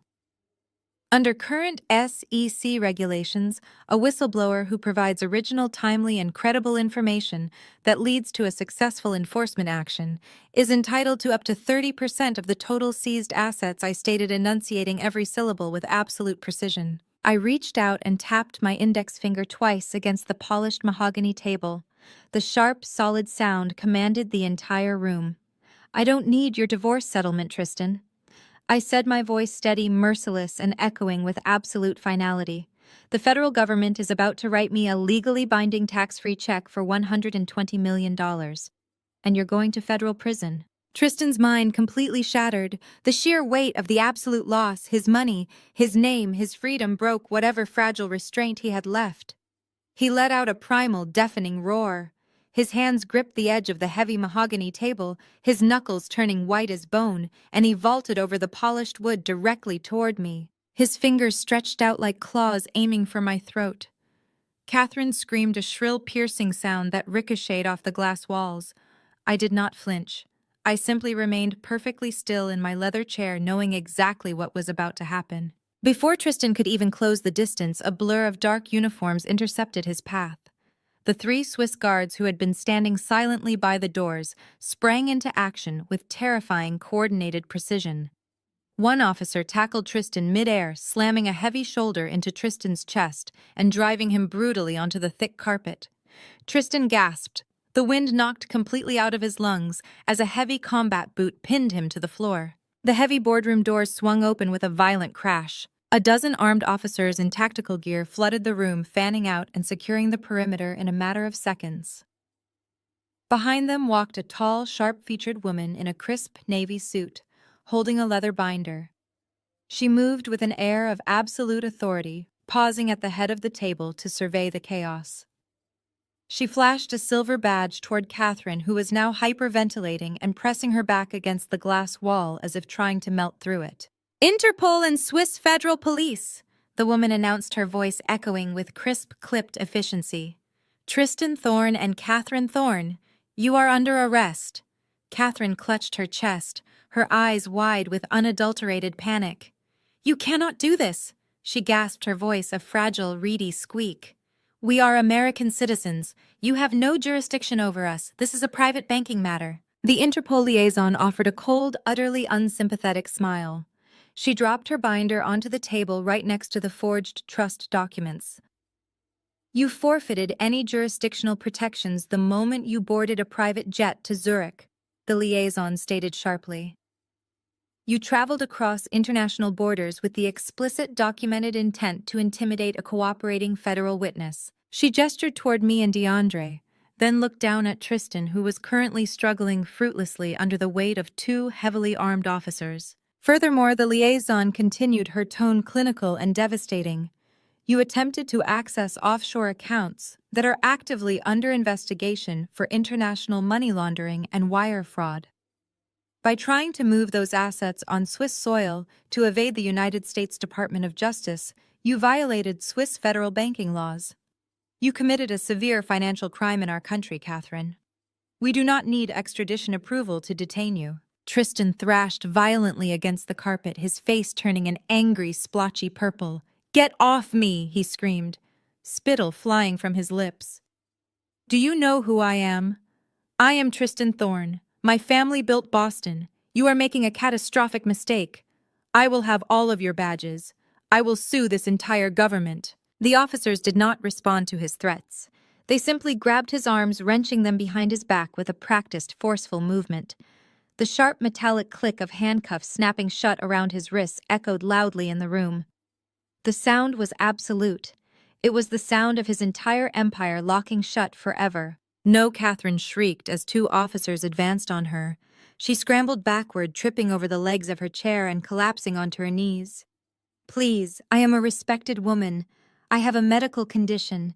You cannot put those on me. I will not survive in a cell. An officer calmly gripped her arms and hauled her to her feet, ignoring her frantic, pathetic sobbing. The cuffs secured around her wrists with another decisive click. The heavy, polished gold bracelets she wore to project her wealth clanked uselessly against the cold steel of the police restraints. "This is your fault," Catherine screamed, thrashing her head toward DeAndre. "You set this up. You framed us to save yourself. You belong in a cell with us." DeAndre stood up slowly, buttoning his suit jacket with a look of supreme indifference. "I offered you a plea deal a year ago, Catherine," he replied smoothly. "I told you the federal audits were closing in and suggested you step down. You called me a coward and threatened to ruin my career. I merely provided the authorities with the exact files you ordered me to hide. Enjoy your accommodations. I hear the Swiss correctional system is highly efficient." The officers jerked Tristan to his feet. His tailored suit was wrinkled and stained his tie askew, his hair a disheveled mess. He looked nothing like the titan of finance he pretended to be. He looked exactly like what he was, a desperate, broken fraud who had finally run out of other people's money to hide behind. He locked eyes with me one last time as the officers began to drag him toward the door. "Sienna, please," he begged, his voice breaking into a pathetic, desperate whine. "Please tell them to stop. We can fix this. I will sign whatever you want. I will give you everything. Just do not let them take me." I stood up, picking up my purse and the delicate porcelain espresso cup I had been drinking from. I took one final slow sip, letting the hot liquid warm my throat before setting it back down on the saucer with a soft clink. "You already gave me everything, Tristan," I replied, my voice perfectly level and devoid of any mercy. "And you are right. We did fix it." The officers pulled him backward. He started screaming again, thrashing and kicking as they dragged him through the heavy wooden doors. Catherine followed, weeping uncontrollably, her expensive trench coat dragging along the floor as she was hauled out by her arms. Their frantic, terrified screams echoed down the pristine marble corridor of the bank, growing fainter and fainter until the heavy boardroom doors swung shut, cutting off the noise entirely. Silence returned to the room, thick and absolute. The American consulate representative packed up his notes, offering me a polite nod before exiting. Monsieur Blanchard silently gathered the forged trust documents and the chemical dating report, securing them in a locked briefcase for the authorities. I looked over at DeAndre. He picked up his leather briefcase and offered a small, genuine smile. "Are you ready to go home, Sienna?" he asked. I looked out the panoramic glass windows at the beautiful snow-capped Swiss mountains in the distance. The crushing weight of the last 10 years, the isolation, the gaslighting, the constant suffocating fear had completely evaporated. I breathed in, and the air felt remarkably clear. "Yes," I said, pulling my coat over my shoulders. "I am ready to go home." I stepped out of the boardroom and into the expansive, echoing expanse of the bank's main corridor. The air out here felt noticeably colder, smelling faintly of citrus polish and old money. Beside me, DeAndre walked with the relaxed, effortless stride of a man taking a casual Sunday stroll. We did not rush. There was absolutely no need. 50 yards ahead of us, the procession had ground to a violent, pathetic halt. The pristine marble hallway, usually reserved for quiet murmurs and discreet handshakes between billionaires, was currently the stage for a spectacular physical breakdown. Tristan had decided to plant his expensive leather Oxfords against the polished stone, throwing his weight backward in a futile attempt to resist the two massive Swiss tactical officers hauling him toward the private elevators. His suit jacket was torn at the seam, and his tie hung loosely around his neck like a broken leash. Catherine was putting up her own fight just a few feet away. She was struggling against the grip of the Interpol liaison, her designer trench coat slipping off one shoulder. Her hair, perfectly coiffed just an hour ago, was plastered to her sweat-sheened forehead in damp, frantic strands. She looked wildly around the empty corridor, her chest heaving desperately, searching for a manager, an executive, anyone she could command to fix this. But there was no one left to bribe. There was no one left to threaten. I watched as a profound, terrifying clarity washed over Catherine's face. The realization hit her with the force of a freight train. Her offshore accounts were frozen. Her trust was voided. The federal government possessed a chemical analysis, proving her forgery, and the Department of Justice held the unredacted ledgers of her entire criminal enterprise. She was looking at the rest of her natural life inside a concrete federal cell. In that microscopic fraction of a second, the legendary, unbreakable Thorne family loyalty simply ceased to exist. "Wait!" Catherine screamed, her voice cracking as she dug her heels into the marble. She twisted her body, locking her terrified eyes onto the Interpol liaison. "You have to listen to me. I am a victim." The officers did not stop walking, but Catherine's frantic shrieking echoed off the high vaulted ceilings, forcing everyone in the corridor to hear her desperate pivot. "It was all him!" Catherine howled, raising her handcuffed wrists and pointing a shaking finger directly at Tristan's back. "He forced me to do it. Tristan forced me. I am an elderly woman. I trusted my son to manage the estate, and he manipulated the accounts. He set up the Dubai shell companies. He took advantage of my grief over my late father-in-law to push those trust amendments through. I had nothing to do with the wire fraud." Tristan's forward resistance evaporated instantly. He stopped fighting the officers dragging him toward the elevators and whipped his head around to stare at his mother. The sheer, unadulterated shock on his face was almost poetic. For 35 years he had operated under the absolute certainty that his mother would burn down the world to protect him. Now she was throwing him directly into the incinerator to save her own skin.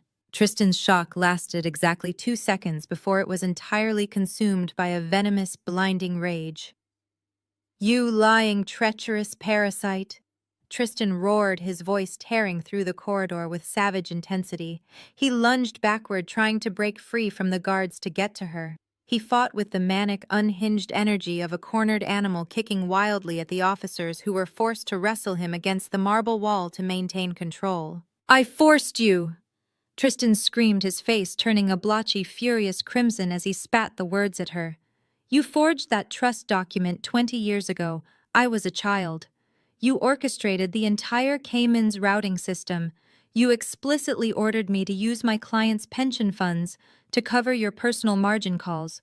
Last quarter, I have the emails." "Shut your mouth!" Catherine shrieked back at him, completely losing her mind. She lunged toward him, fighting the female officer holding her arms. "You incompetent failure! You ruined this family! You ruined my life! You ruined your own life! You pathetic fraud!" Tristan bellowed over her screams. "You are a criminal. You belong in a cage. I will testify against you. I will tell the feds exactly where you buried the real estate deeds. I will give them everything." They were practically doing the prosecution's job for them, screaming their confessions and betrayals into the open air of a Swiss financial institution. The officers finally had enough of the chaotic spectacle.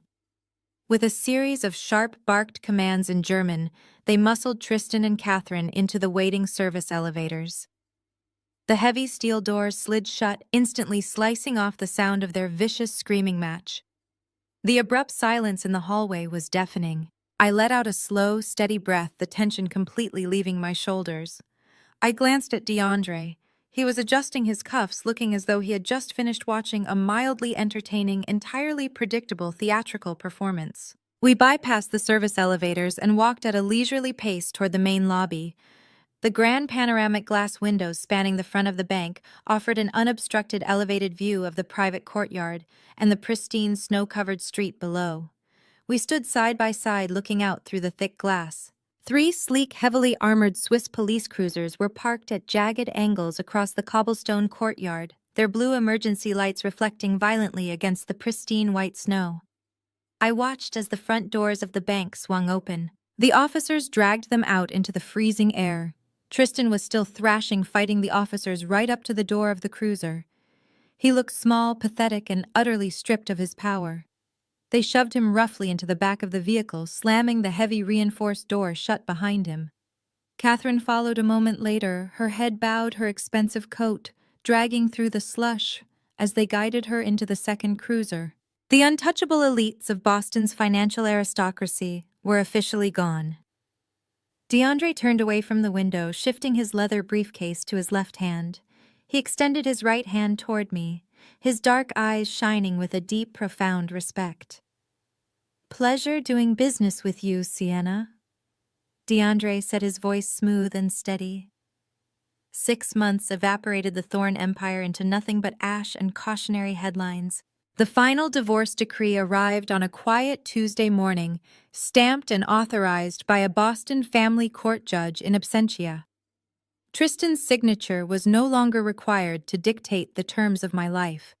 He was entirely preoccupied rotting inside a high-security European holding facility, trading his bespoke Italian suits for a standard-issue gray jumpsuit. He spent his days pacing a miserable, freezing concrete cell, exhausting his last remaining shreds of sanity on a doomed legal battle against international extradition. The Swiss authorities were in no rush to hand him over, and the American prosecutors were perfectly content to let him suffer in Geneva until his inevitable transfer to a federal penitentiary. The custody hearing for Lily was over before it even truly began. The family court judge took one single look at the towering stack of federal racketeering indictments, the Interpol arrest warrants, and the staggering evidence of the Thorne family's generational criminal syndicate.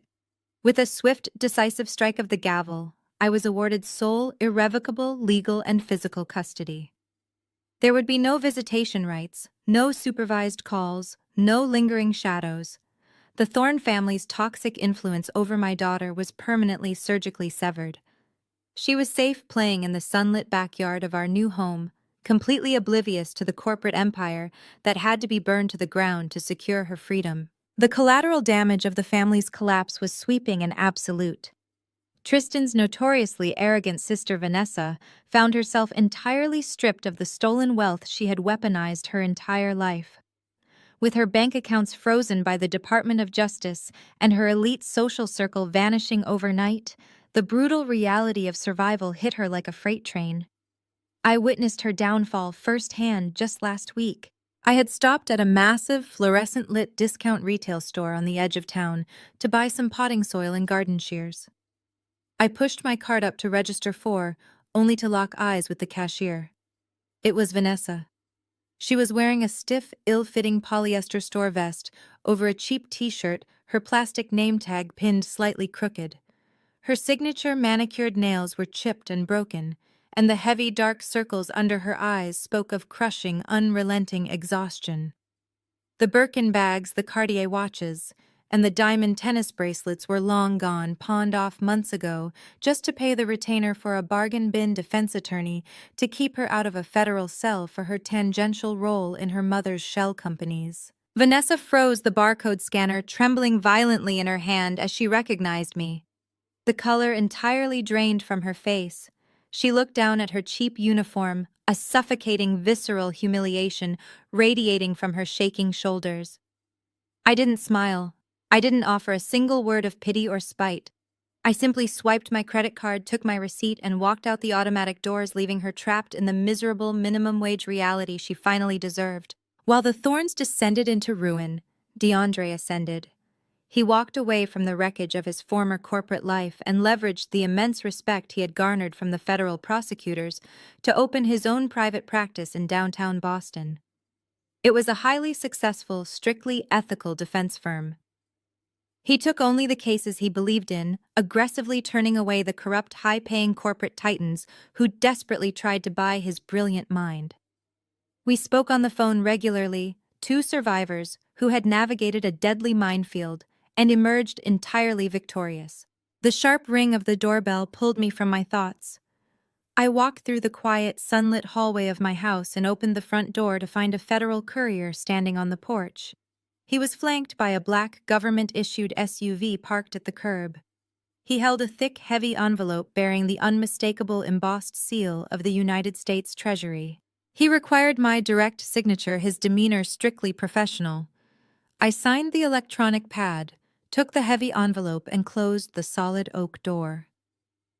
Walking back to the kitchen island, I slid my finger under the thick paper seal, tearing it open with a satisfying rip.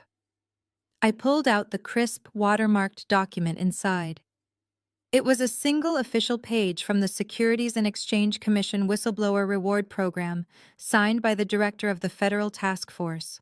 I traced my finger over the bolded black numbers printed at the bottom of the page, confirming the finalization of the international asset seizure. The wire transfer had officially cleared my newly established private accounts. $120 million. I looked out the kitchen window, watching my daughter chase a butterfly across the green grass, and smiled. I did not spend the $120 million on a yacht. I did not buy a private island or a fleet of sports cars. I simply let the staggering sum sit in my newly formed, heavily encrypted accounts, gathering interest, while I waited for a very specific date on the Massachusetts municipal calendar. 6 weeks after the wire transfer cleared, the federal government began liquidating the seized Thorn assets at a public auction. The crown jewel of their entire portfolio was Catherine's beloved Boston estate. It was a sprawling, historic mansion in the most exclusive zip code in the state. For 3 decades, Catherine had used that house as a fortress of elitism, hosting lavish galas, rubbing elbows with senators, and systematically reminding me that I was nothing more than a peasant permitted to walk on her imported rugs. Now it was just item number 42 on a federal foreclosure list. I walked into the drab, fluorescent-lit municipal building wearing a simple, perfectly tailored suit. The room was sparsely populated. The Thorn name, once a golden ticket in Boston, was now absolute radioactive poison. No respectable family or developer wanted to touch a property seized under international racketeering and wire fraud charges. The estate carried the stench of federal prison. When the auctioneer called the address, the room remained dead silent. The starting bid was set at pennies on the dollar compared to its actual market value. I raised my numbered paddle, going once, going twice sold. With a single signature and a cashier's check drawn directly from the reward money the government had given me for destroying them, I became the sole uncontested owner of Catherine Thorne's entire world. I did not move in. I did not even step foot inside the grand foyer.